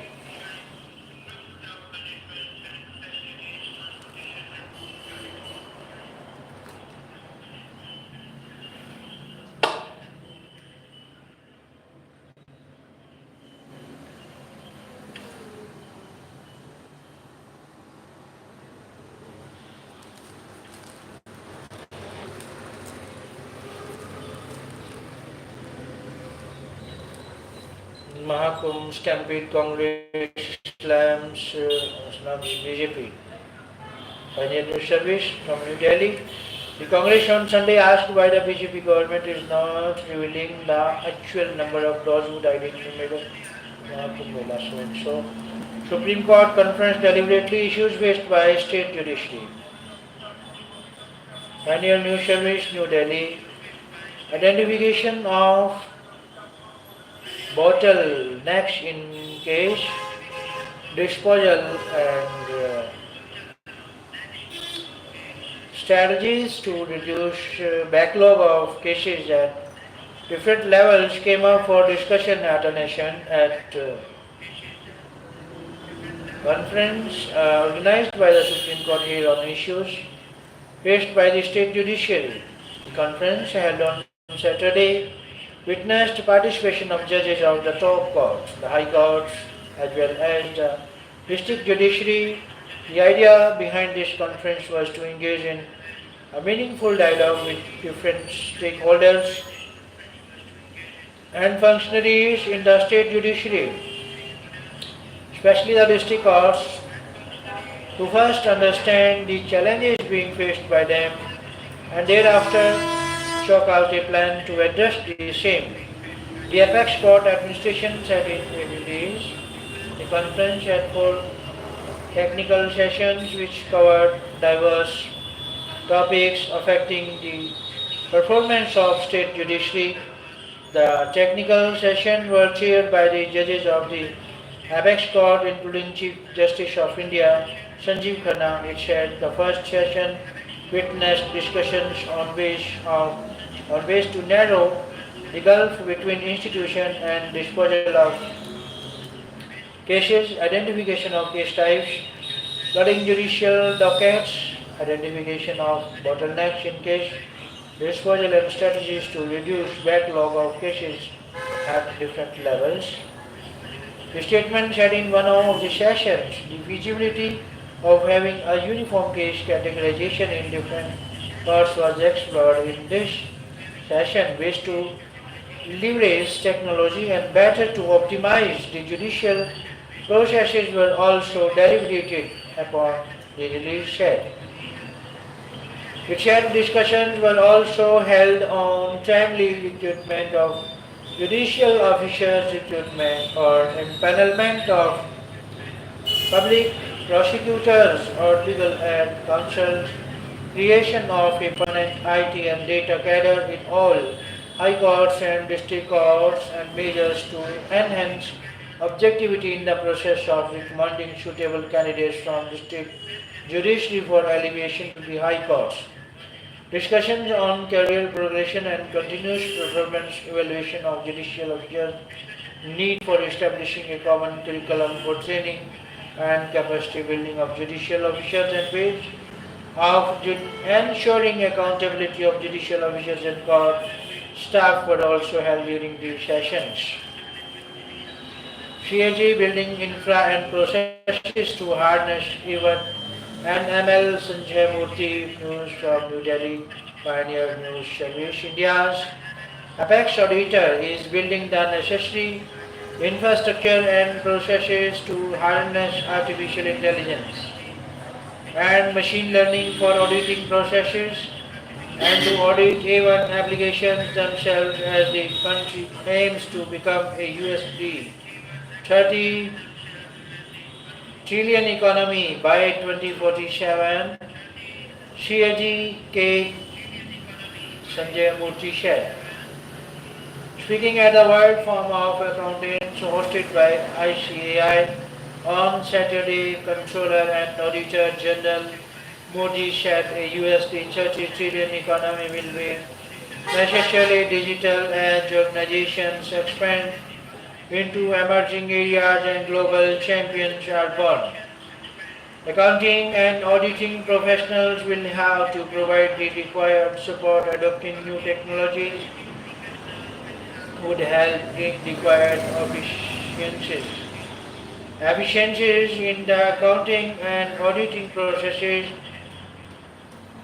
taking a leadership role in developing and adapting innovative technological practices would also help Indian firms to become global champions, he said.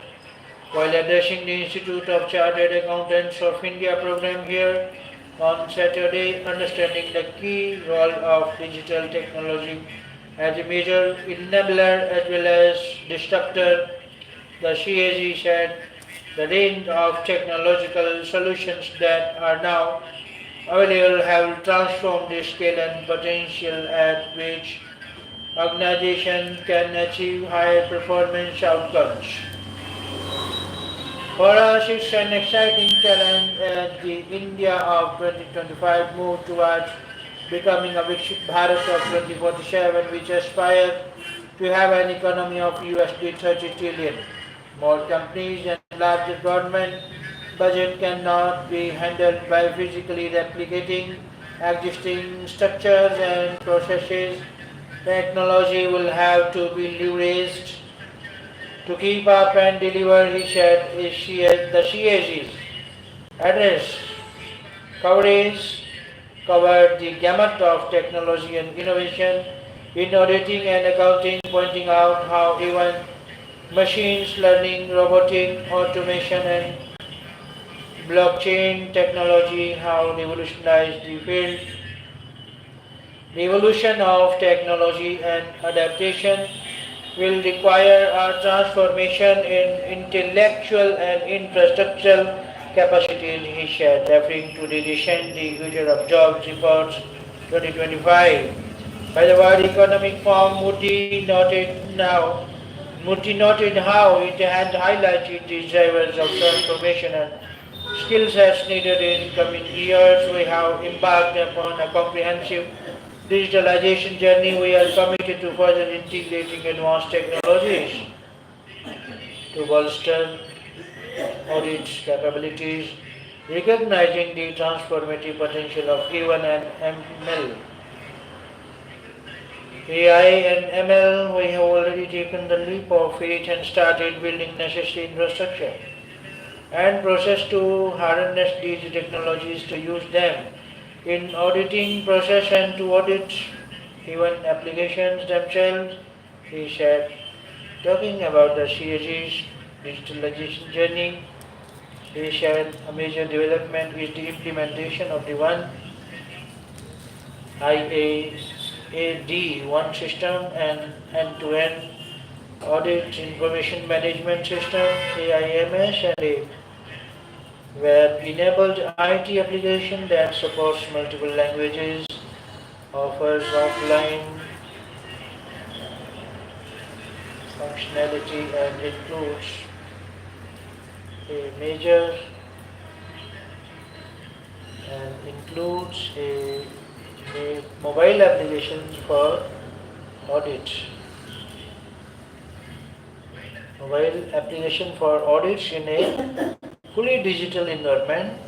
Digital initiatives in areas of internal administration including eHRMS and e-office have also been mainstreamed. He said the CAG has also implemented state-of-the-art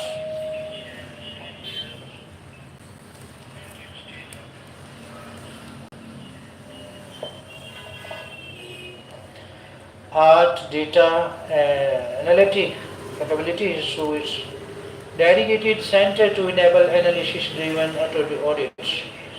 Remote sensing technologies and image analytics have also been widely used. It will be our endeavor to access other applications for smoothing the process of auditing for greater transparency, Moody added.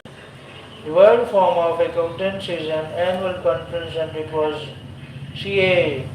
ICAI's turn as host this year. The World Forum of Accountants brings together some of the brightest minds from among accountants, auditors and finance professionals, business leaders and regulators of the accounting and auditing profession. The AI in Delhi High Court seats CBI inquiry into forgery by Drone Federation India. News from New Delhi, Pioneer News Service. Drone Federation India (DFI), formerly known as Drone Federation of India, is under intense scrutiny following proof of forging official documents to manipulate regulatory approvals had surfaced. As per sources, the public interest litigation has been filed up January 29, 2025 before the Delhi High Court seeking a Central Bureau of investigation against the forgery of government documents by DFI. The PIL submitted by Right to Information RTI activist Tej Pratap Singh claims that DFI forced that NOC to bypass legal obstacles and change its company name. Fraudulent documents submitted to the Ministry of Corporate Affairs (MCA) aim to rebrand the organization as Drone Federation of India, potentially misleading the public into believing it was government affiliated. The relevant documents are in possession of the pioneer. In addition to the forgery, DFI is accused of using lobbying tactics to unfairly influence standards to certain select members' companies, thereby suppressing competition in the UAV industry. Further scrutiny has arisen over DFI's occupancy of office space at the former Air India building, allegedly secured through questionable recommendations. Sources said MC has initiated an inspection and the PAL called for urgent action seeking a CBI investigation to ensure transparency and accountability. Drone Federation India now faces serious legal consequences under the Bharatiya Nyaya Sanhita for criminal forgery under Section 61, 316, 336, 337, 338 and 340 of BNS 2023, which are cognizable and non-bailable in nature when conducted to the company officials at DFI. Officials said DFI is a renowned think tank, not a drone company, and the claim in question is fake, commented a DFI official.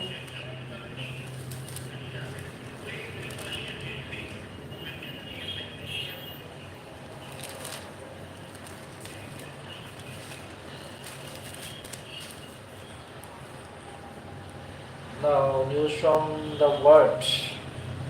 Zelensky says excluding Ukraine from US-Russia talks on war dangerous. Kyiv.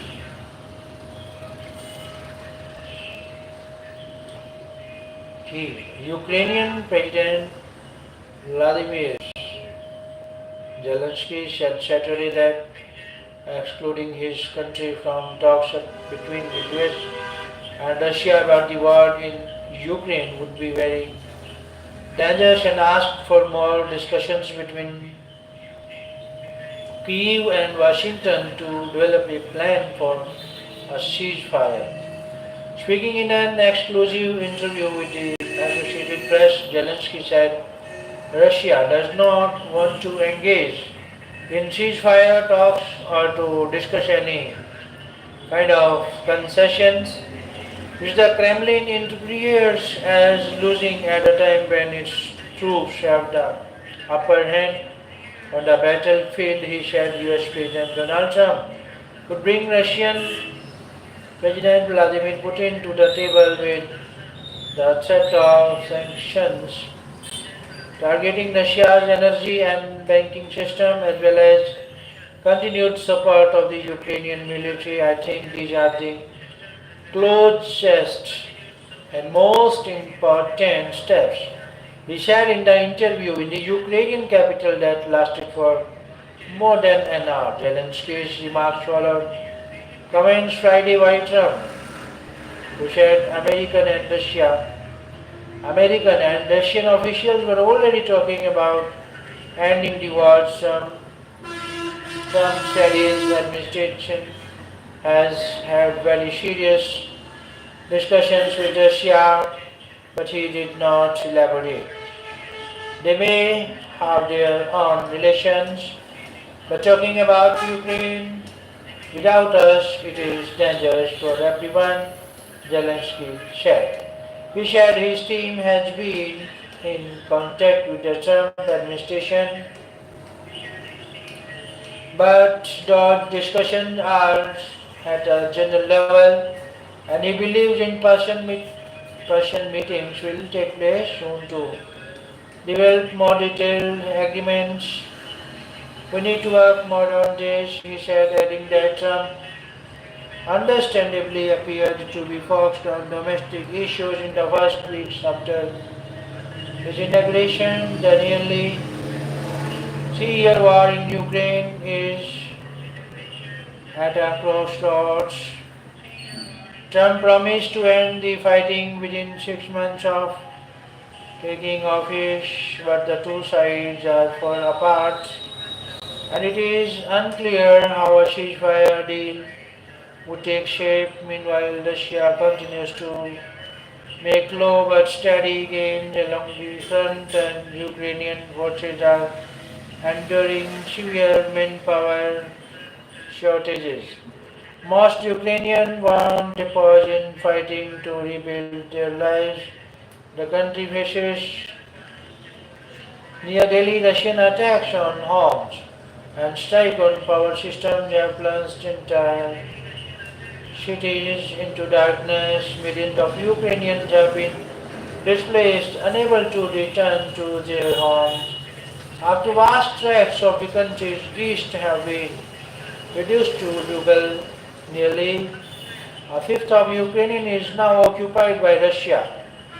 In those areas, Moscow-appointed authorities are swiftly erasing any hint of Ukrainian identity, with Trump back in the White House. Ukrainian relationship with the US, its largest and most important ally, is also at a tipping point. In an initial phone call with Trump during the presidential campaign, Zelensky said the two agreed that if Trump won, they would meet to discuss the steps needed to end the war, but a planned visit by Trump's Ukraine envoy, Keith Kellogg, was postponed for legal reasons. Zelensky said that was followed by a sudden foreign aid freeze that effectively caused Ukrainian organizations to halt projects. I believe that first and foremost, we must hold a meeting with him, and that is important, and that is, by the way, something that everyone in Europe wants, Zelensky said, referring to a common vision of a quick end to the war. After the conversation with Trump, we should move on to some kind of format of concession with Russians. And I would like to see the United States of America, Ukraine, and the Russian at the negotiating table. And to be honest, a European Union voice should also be there. I think it would be fair, effective, but how will it turn out? I don't know. Zelensky cautioned against allowing Putin to take control over the war, an apparent reference to Russia's repeated threats of escalation during President Joe Biden's administration. Without security guarantees from Ukraine's allies, Zelensky said any deal struck with Russia would only serve as a precursor to future aggression. To future aggression, membership in the NATO alliance, the long-standing wish for Kyiv that Moscow had categorically rejected, is still Zelensky's top choice. NATO membership is the cheapest option for Ukraine's allies, and it would also strengthen Trump geopolitically, Zelensky argued. I really believe that these are the cheapest security guarantees that Ukraine can get, the cheapest for everyone, we share. It will be a signal that it is not for Russia to decide who should be in NATO and who should not, but for the United States of America to decide. I think this is a great victory for Trump, he said, evidently appealing to the president's penchant for winners and business deals. Syria heads to Saudi Arabia on first trip abroad, likely signal to Iran. News from Dubai. Pak Army Chief pledges to defeat enemies. 5 killed as militants attack paramilitary personnel vehicle in Khyber. Elon Musk's Dodge Commission gains access to sensitive treasury payment systems. News from Washington. Pakistan's economic growth stalls despite interest rate cuts, from a report from Islamabad. UNGA President calls on member states to commit to Security Council reforms. News from United Nations. As the United Nations turns 80 this year, it is imperative for it to be fit for purpose. UN General Assembly President Philemon Young has said, calling on all member states to engage actively and commit to reform, including of the Security Council. Young, who is set to travel to India from February 4 to 8 on his first official visit to the country as President of the 29th session of the UN General Assembly, said the global body must acknowledge the need to adapt to the change of times. I believe it is imperative for the United Nations to be fit for purpose to better address the many pressing issues of global concern. As the UN marks its 80th anniversary, we must acknowledge the need to adapt to the change of times to a manifestly different geopolitical context to that of 1945. Young told PTI in an exclusive interview here in response to a question on UN reforms, particularly of the powerful 15-nation body on which the needle has not moved much over the past 2 decades. He said there is no doubt that the calls for reform have been loudest about the UN Security Council. Again here the Pact of the Europe future provides us with a boost of political momentum for the success of the intergovernmental negotiations during this session. I am fully supportive of the membership to follow through with ambition and determination, particularly at a moment where we see a deadlocked UN Security Council on matters of key importance for the maintenance of international peace and security, Young said in the interview ahead of the visit. Young added that the pact emphasizes the importance of making the Council more representative. This includes addressing the historical injustice against Africa as a priority and improving the representation of underrepresented and unrepresented regions and groups. I am hopeful that we will be able to see a consolidated model being agreed to at the end of this session, and I call on all member states to engage actively and commit to reform an institution that is vital for our collective security. At the landmark summit of the future during the high-level General Assembly session in September last year, world leaders had adopted by consensus the ambitious Pact of the Futures, along with the message that the Global Digital Compact and the Declaration on Family Generations on UN reform. Young further said that in this regard the General Assembly has played and continues to play a key role.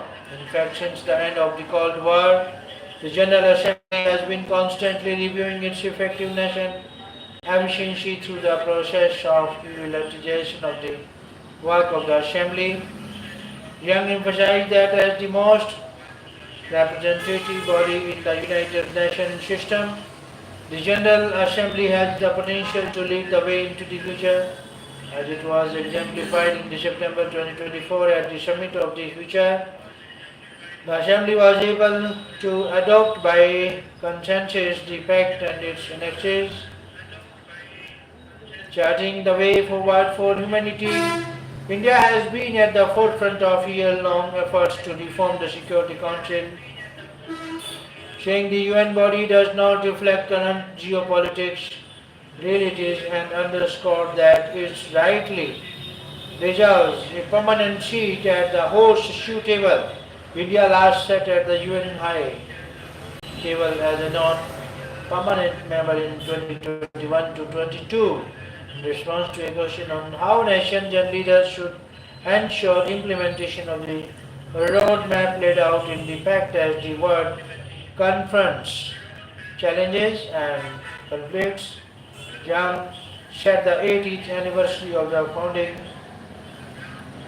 of the United States.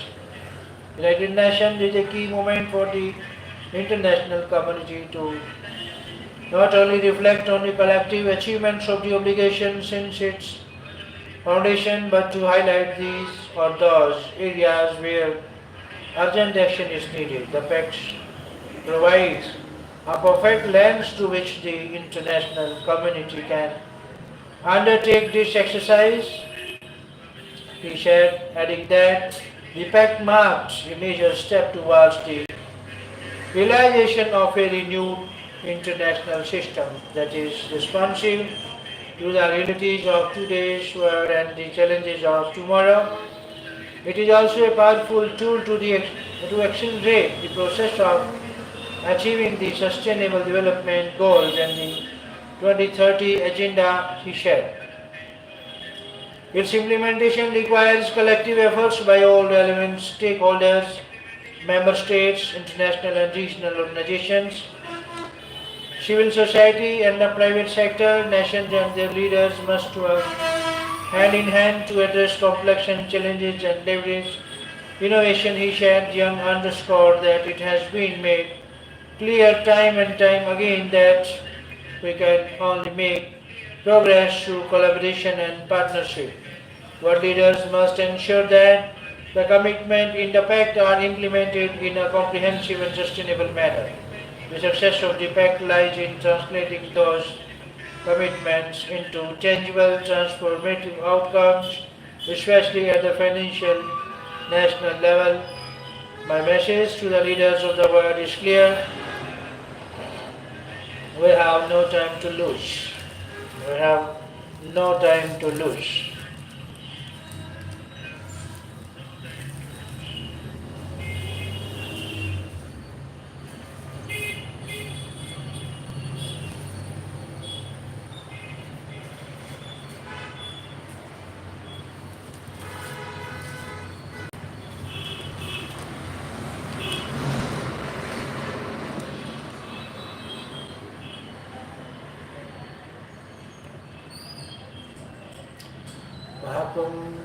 BHU scientists conduct DNA and COVID immunity study. News from Prayagraj. Scientists from Banaras Hindu University are conducting a groundbreaking study at the ongoing Mahakumbh in Prayagraj to analyze the genetic diversity of attendees.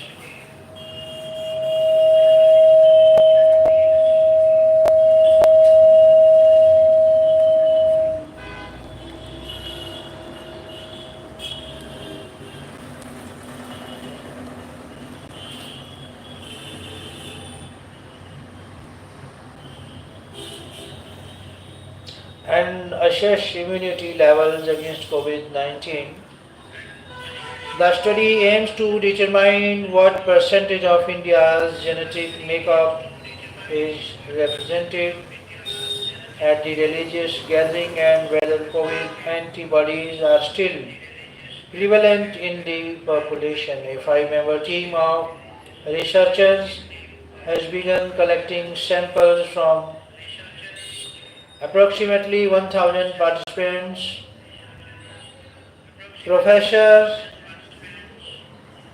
Janeshwar Chobe, who is leading the study, stated that the research focuses on two primary objectives. The first is to conduct antibody tests to raise the level of immunity developed against COVID-19 among devotees. The second is to analyze the diversity of DNA present in the crowd, given that pilgrims from across India converge at the Mahakumbh by using ransom sampling. By using ransom sampling methods, we aim to map the genetic diversity of attendees and assess how well their DNA represents the broader Indian population, Professor Chobe explains. The data collected will provide insights into migration patterns and genetic ancestry, contributing to a deeper understanding of India's demographic composition. The sample collection began on January 24 and will continue till February 7. The team is using FLIVA samples for genetic analysis and conducting antibody tests to evaluate COVID immunity. Initial findings indicate that most participants have been vaccinated and retain a degree of immunity, reducing the likelihoods of major outbreaks at the Mahakumbh. The scale of the investigation will be watched with the researchers analyzing data from 25,000 individuals. Ganga Jamuni Tahzeeb signed as Muslims extend hospitality to pilgrims in Prayagraj from nation. From Prayagraj, Bishopjeet Banerjee. The spirit of communal harmony was on full display during the Mahakumbh's Grand Moni Amavasya Bathing festival, as Muslim families in the old city opened their homes to stranded Hindu pilgrims, with roads leading to the railway station blocked due to the overwhelming rush. Local residents stepped in to offer food, shelter and warmth to the devotees. Among them was Rameshwar Prasad, a pilgrim from Madhya Pradesh who found shelter at a house near Chowk. I had nowhere to go when the roads were closed and he was shivering in the cold. He recalled a kind man named Rashid invited me in, gave me food and even offered me a blanket. I will never forget his kindness. The historic Jama Masjid in Chowk also turned into a refuge for dozens of pilgrims. Community kitchens in Muslim majority areas ran throughout the night, serving hot meals to those in need. With the success of these efforts, locals have now begun preparations to assist devotees on Vasant Panchami, another major bathing festival during Mauni Amavasya. Thousands of devotees spent 3 days at Yat Gare Hassani Inter College in Chowk, where members of the Muslim community volunteered to provide food and accommodation. Gaur Kazmi, the college manager, confirmed that arrangements are now being made for Vasant Panchami as well. Radha Devi, a devotee from Varanasi, shared her experience. I was tired from the journey and had to place to rest when a young man named Ari guided me to the school where they provided us with meals and warm bedding. Their generosity reminded me that humanity comes before religion. Local businessman Rashid Sagir, who had opened Saharan Bagh Mosque for pilgrims and distributed blankets during Morning Amavasya, is preparing similar arrangements for Vasant Panchami. It is our duty to help those in need, regardless of religion. He said, understanding the need for separate arrangements for women. Rashid had also opened his restaurant for female devotees. Sunita Mishra, a pilgrim from Kanpur, expressed her gratitude. I was hesitant at first, but they treated me like family.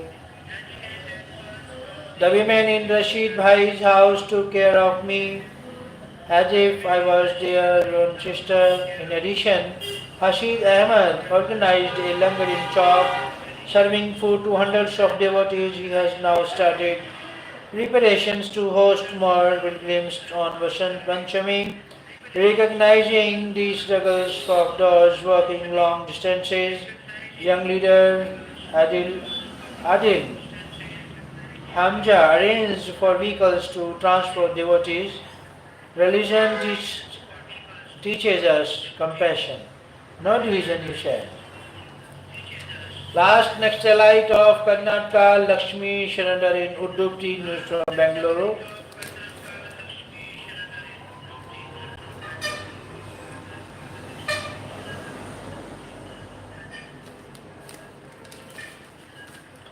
Pilgrim bus plunges into George in Gujarat, 5 killed, 35 injured from Ahmedabad.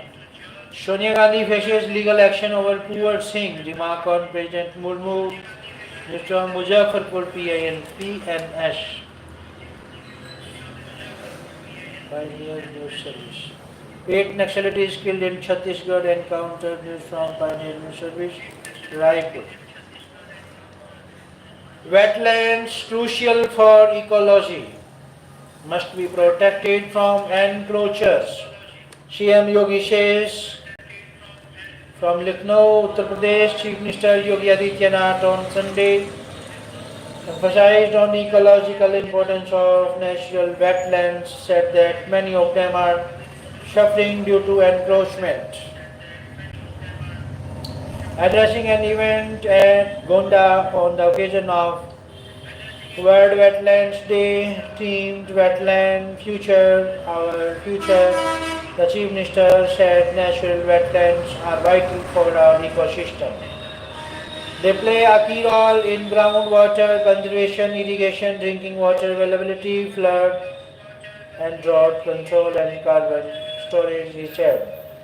Wetlands also play an important role in conservation of aquatic system, dependent vegetation, wild animals, migratory and local birds, and provide food, medicine, livelihood as well as income resources, he said. Adityanath launched a program on conservation of wetlands for the future of all of us. At Parvati Arga Bird Sanctuary, and also released several books.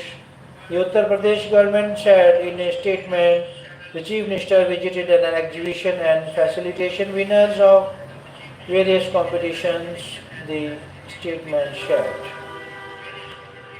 He said wetlands not only sustain aquatic life but also preserve nature in its original form.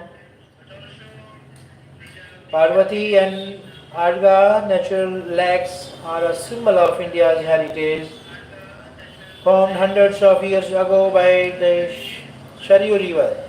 Even today, migratory and local birds arrive here from thousands of kilometers away. Adityanath said, highlighting the economic potential of tourism, he said eco heritage and spiritual tourism generate employment. In 2016, Ayodhya saw only 2.35 lakh tourists after improving connectivity and facilitated 16.11 crore people visited. In 2024, significantly boosting employment and businesses like hotels, taxis, restaurants and local handicrafts. He added that efforts are underway to integrate nearby villages into the Parvati Arga Wetlands Conservation Initiative and encourage women self-help groups to market their products online in collaboration with Amazon. Adityanath said that women volunteer groups can do a great job in the direction of self-reliance and to achieve the target of $1 trillion economy. Every family will have to be made self-reliant. The Chief Minister also said that Tikri forest would be developed as an open safari, turning the Awadh region into a major eco-tourism hub.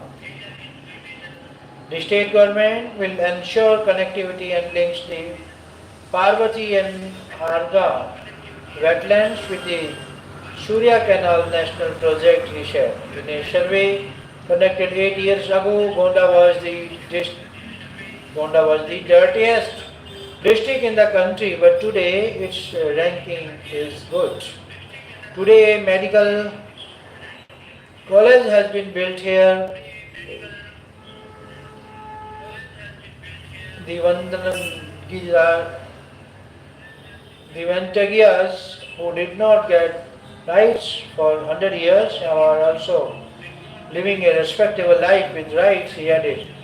Speaking about carbon emissions, Adityanath said that Prime Minister Modi has asked to take steps towards achieving the target of net zero in 2070.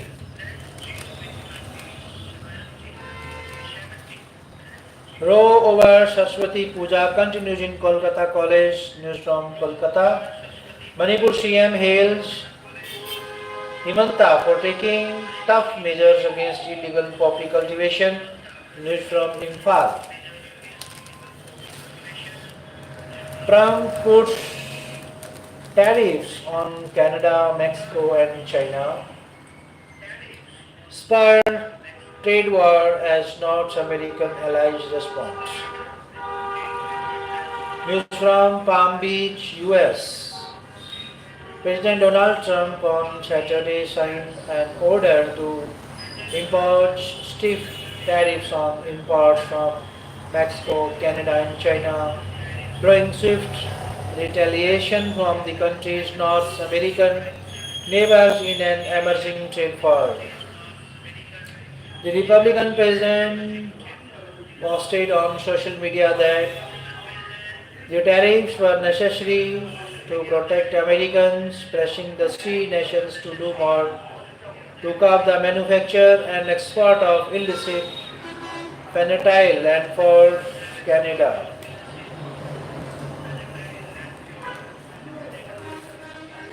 For Canada and Mexico to reduce illegal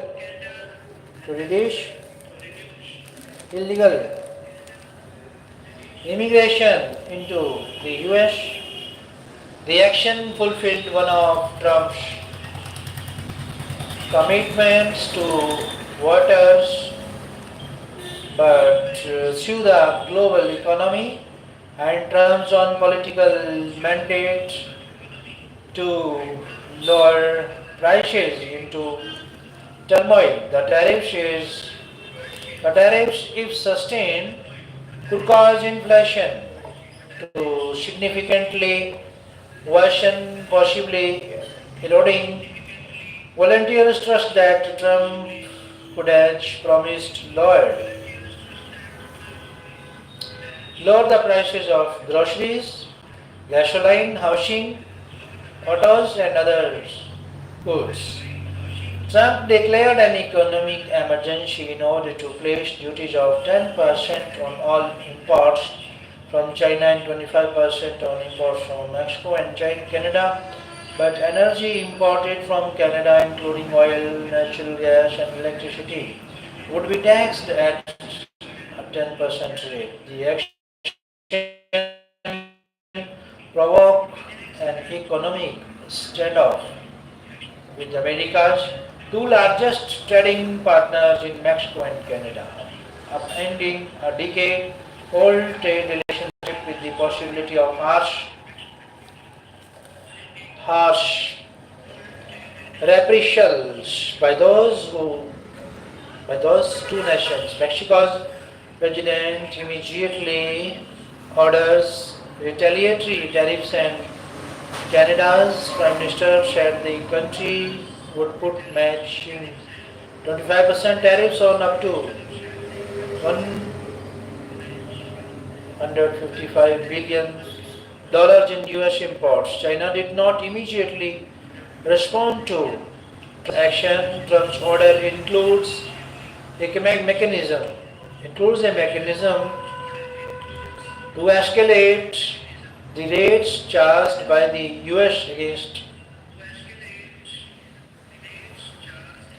retaliation by the other countries, raising the specter of an even more severe economic disruption. Canadian Prime Minister Justin Trudeau on Saturday said that Canadian duties of $30 billion in trade in American alcohol and fruit will take effect Tuesday when the US tariffs go into effect.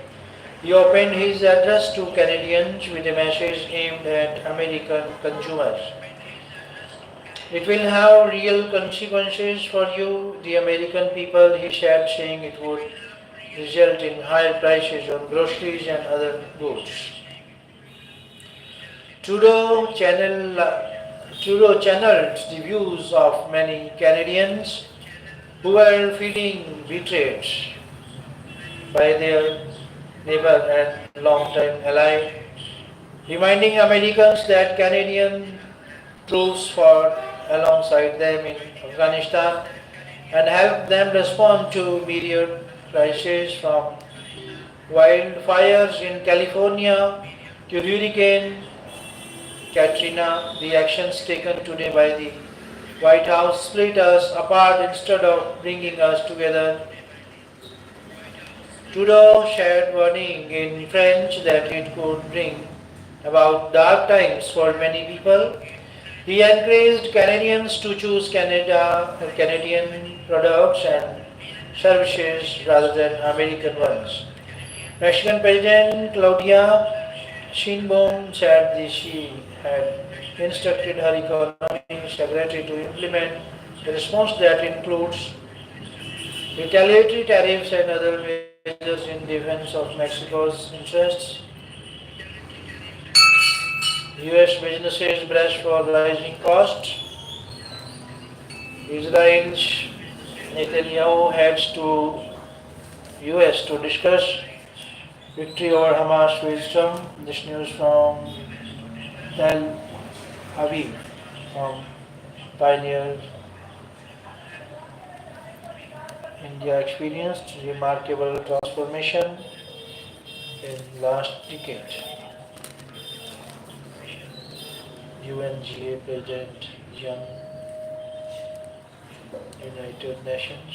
India has experienced remarkable transformation in the last decade. UN General Assembly President Philemon Young had said, underlining that his upcoming visit to the country will give him an opportunity to see how digital and technological innovation has fueled this change. Young will visit India from February 4 to 8, his first official visit to the country as President of the 1079th session of the UN General Assembly. The world's largest democracy, the fifth largest economy, and home to 1/5 of humanity. India is an important member of the United Nations, Young told PTI in an exclusive interview ahead of his trip. Responding to a question on the visit's past, Young said he looks forward to understanding more deeply India's priorities and vision for the future of multilateralism. During the visit, he will engage with Indian leadership, including President Draupadi Murmu and External Affairs Minister Dr. Jaishankar, recalling that he had visited India in 2013 as Prime Minister of Cameroon. Young said that since then India has experienced a remarkable transformation and he expects the visit to give him the opportunity to see how digital and technological innovation has fueled this change all the way to the grassroots level. The visit will also serve to highlight the importance of information sharing and capacity building in advancing sustainable development in the global south. India has in many respects led the way through its South cooperation, Young said in the written interview. Young said his message to the people of India and particularly to the young people of India is one of the confidence and ambition. Confidence in the extraordinary work achieved and ambition in that there is always more work to do collectively to make our world a better place. For that reason, I would like to encourage them to continue spearheading efforts in harnessing innovation while also celebrating their rich culture and heritage. As the world's largest population, the people of India have a huge stake in the work of the United Nations, in the achievement of the Sustainable Development Goals, and in ensuring that indeed no one is left behind. I therefore look forward to seeing India's continued engagement and leadership within the United Nations. Young said. Young began his year-long tenure as President of the 193 member of General Assembly in September last year at the commencement of the 79th UNGA session. As PGA, his priorities include peace and security in Africa, combating illicit use of small arms and light weapons, eliminating child labor and turbocharging the SDGs through digitalization. Given his focus on digitalization and how it can advance SDGs, Young said he is particularly keen to see how India is using digital technology to improve the lives of its people, especially in the health sector. In this connection, Young said he will be visiting a district vaccine store in Buddhanagar in Uttar Pradesh and meet with health workers to understand the role of some of these digital public infrastructure tools. I'm told the CoWIN platform was instrumental in delivering 2 billion doses to India during the COVID-19 pandemic. I have heard it being referred to as the digital backbone of the vaccination program in response to the pandemic.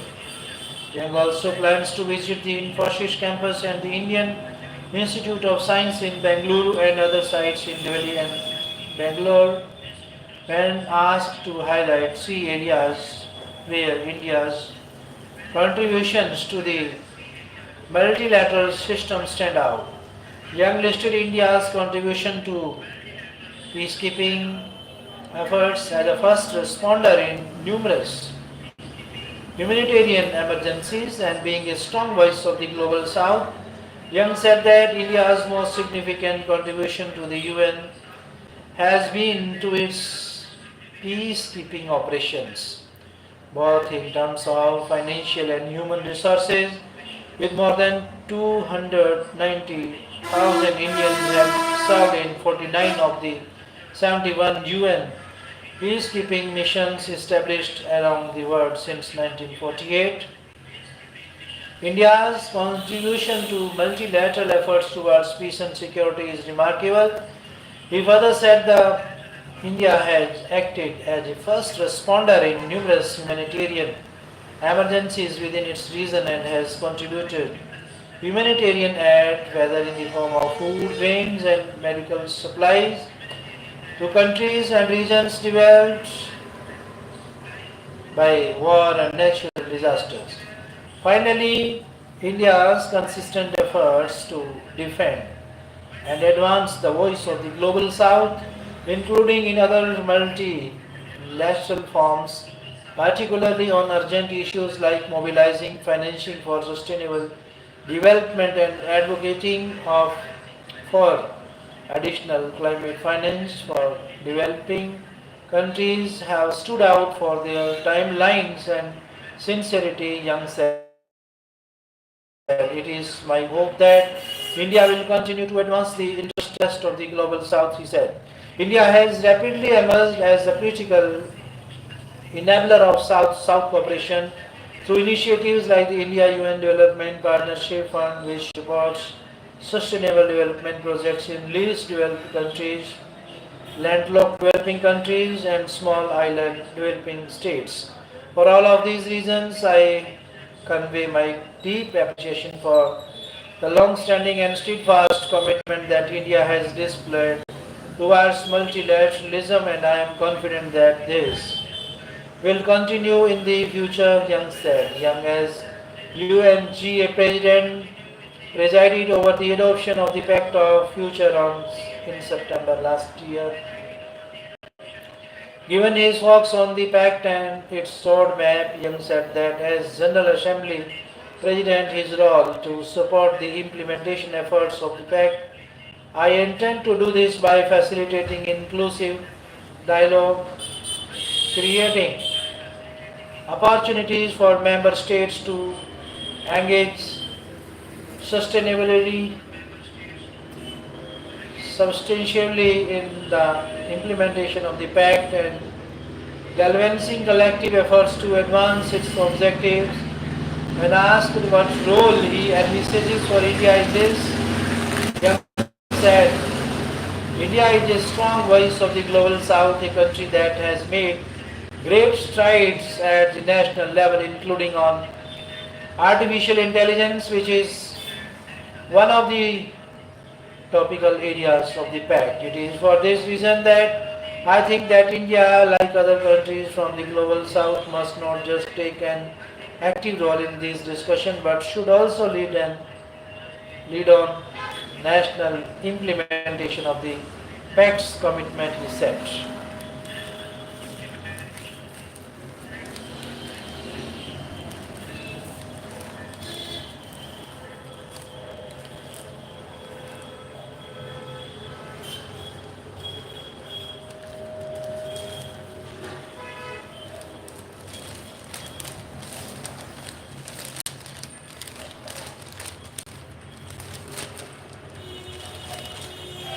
Rethinking the places of worship Act 1991,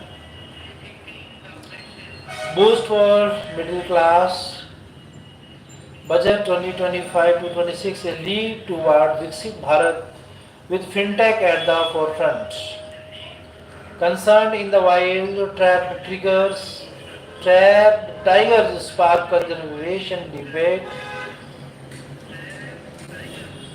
Budget 2025 puts sustainability at the forefront, but execution holds the key.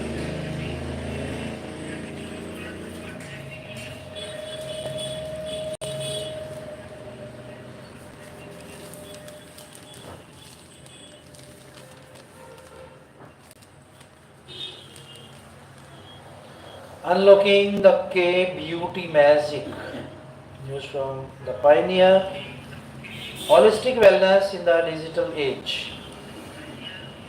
Importance of natural light.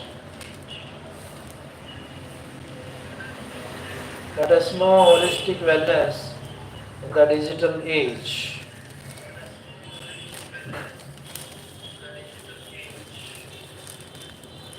The world is changing rapidly, and with it.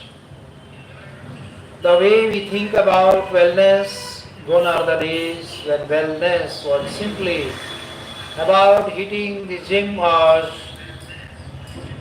following the latest diet trends. Today, wellness is a multifaceted, deeply personal journey, one that goes beyond the physical fitness to encompass mental, emotional, social, and even environmental wellness, well-being.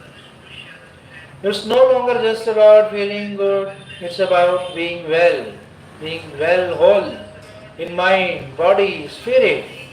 And in this digital age, brands are stepping up, weaving holistic wellness into their DNA to foster deeper connections with consumers. A shift in consumer expectations, the digital revolution, in a world where social media dictates trends and influencers have the power to shape movements, the digital age has been both a blessing and a challenge for brands trying to tap into the wellness space. The power of digital platforms cannot be overstated. The most successful brands are those that recognize this and align their core values with the principles of holistic wellness.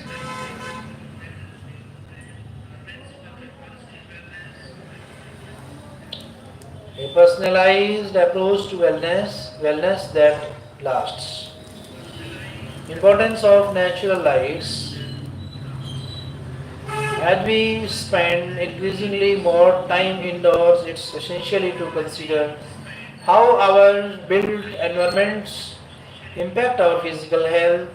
A well-designed residential building can significantly boost occupants' mood, sleep quality, productivity, and overall well-being.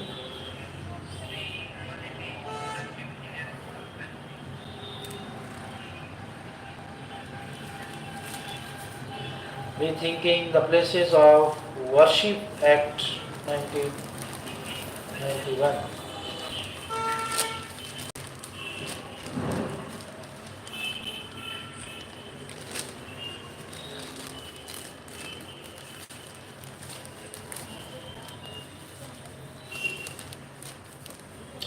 The Supreme Court's interim order barring civil courts from hearing suits related to places of worship has reignited debate over the Places of Worship Act 1991.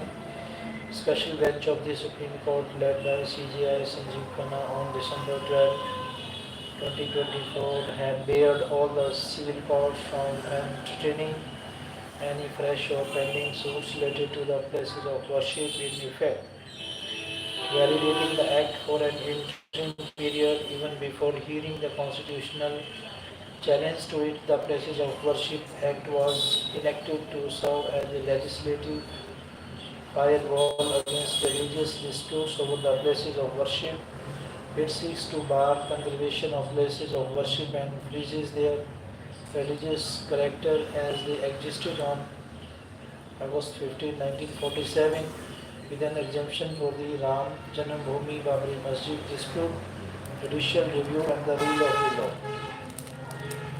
Abandonment of suits and other legal proceedings in relation to the places of worship and sought to be done through Parliament by a legislative fight in 1991 was contrary to the basic features of the rule of law and judicial review as held in Indira Gandhi versus Raj Narayan, among others, in India and other parliamentary democracies. The view of the parliament serves to its members, often portrayed as an eternal will of the people, free from all fetters, is misplaced. It is not only unannoying to democratic and constitutional thoughts of our republic, but also problematic in its philosophical underpinnings, from where It stems out the Parliament's act of granting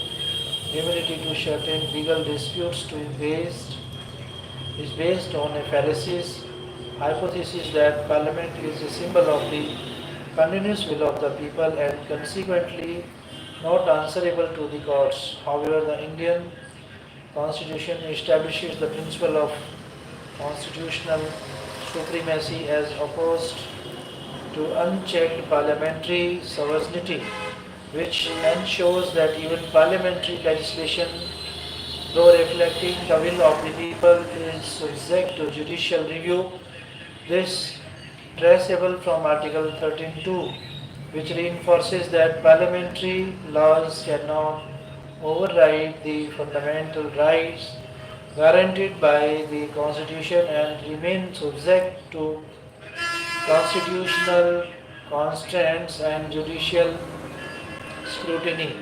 Hence, an act passed by the Parliament, the Places of Worship Act in this case, cannot annihilate the fundamental rights of freedom of worship enshrined under Article 26 and 26, as well as the text of the preamble, treating equals as unequal the Places of Worship Act. Nevertheless, made its effects inapplicable to the hitherto Ram Janambhoomi Babri Masjid dispute by way of Section 5, acknowledging its special significance emanating from being present at a particular site while excluding others similarly placed temples which Kashi, Vishwanathan and Krishna Janambhoomi also derive their significance from being located at specific sites or places. In this manner, the Act has created an unreasonable and arbitrary classification against Article 14 of the Constitution by treating Ram Janambhoomi as a separate class in itself. The Supreme Court in Rajpa has held that equality is antithetic to arbitrariness. In fact, equality and arbitrariness are sworn enemies. One belongs to the rule of law in a republic, while the other to the whim and caprice of an absolute monarch. Where an act is arbitrary, it is implicit in it that it is unequal both according to political logic and constitutional law, and therefore violative of Article 14. In addition, under the two-pronged Article 14 test, first settled by the Supreme Court in Anwar Ali Sarkar, any legislative classification that provides advantages and disadvantages on a different grounds will be declared as unconstitutional if there is no intelligible differentiate between the classification made which distinguishes those that are grouped from those that have been excluded. If that differentia does not have a rational relation to the object sought to be achieved by the statute in question, the classification made under the Act is unconstitutional for two primary reasons. First, the exemption according to Ram Janambhoomi presumes the rights of the parties attached to the Ayodhya dispute to be more equal and holier than the rights of the similarly placed parties about the other two religious sites, Kashi and Mathura. Secondly, the classification is devoid of any factual basis and based on a premise that abatement of legal proceedings for reclamation of religious sites other than Ram Janambhoomi will ease communal tensions in the country. Even assuming so, a routine law and order situation cannot be the basis for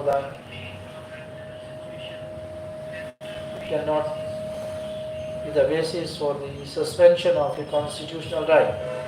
The unreasonable classification carved out by the Act and placing a bar on parties attached to dispute concerning places of worship from knocking on the court's door warrant serious re-evaluation. The door of the courts in a functioning democracy based on a written constitution must always be other to the victims of wrongdoings.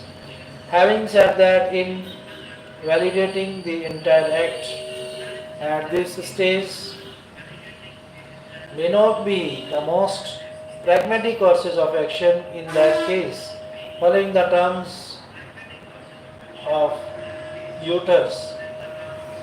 Magis valid. It is better for a thing to have an effect than to be void. A more measured approach would entail reading down the Act to extend the benefit of Section 5 exemption from the Act as done with the Ram Janambhoomi to other similarly placed temples Kashi and Mathura rather than invalidating it entirely. Thank you, brothers and sisters. Thanks all of you.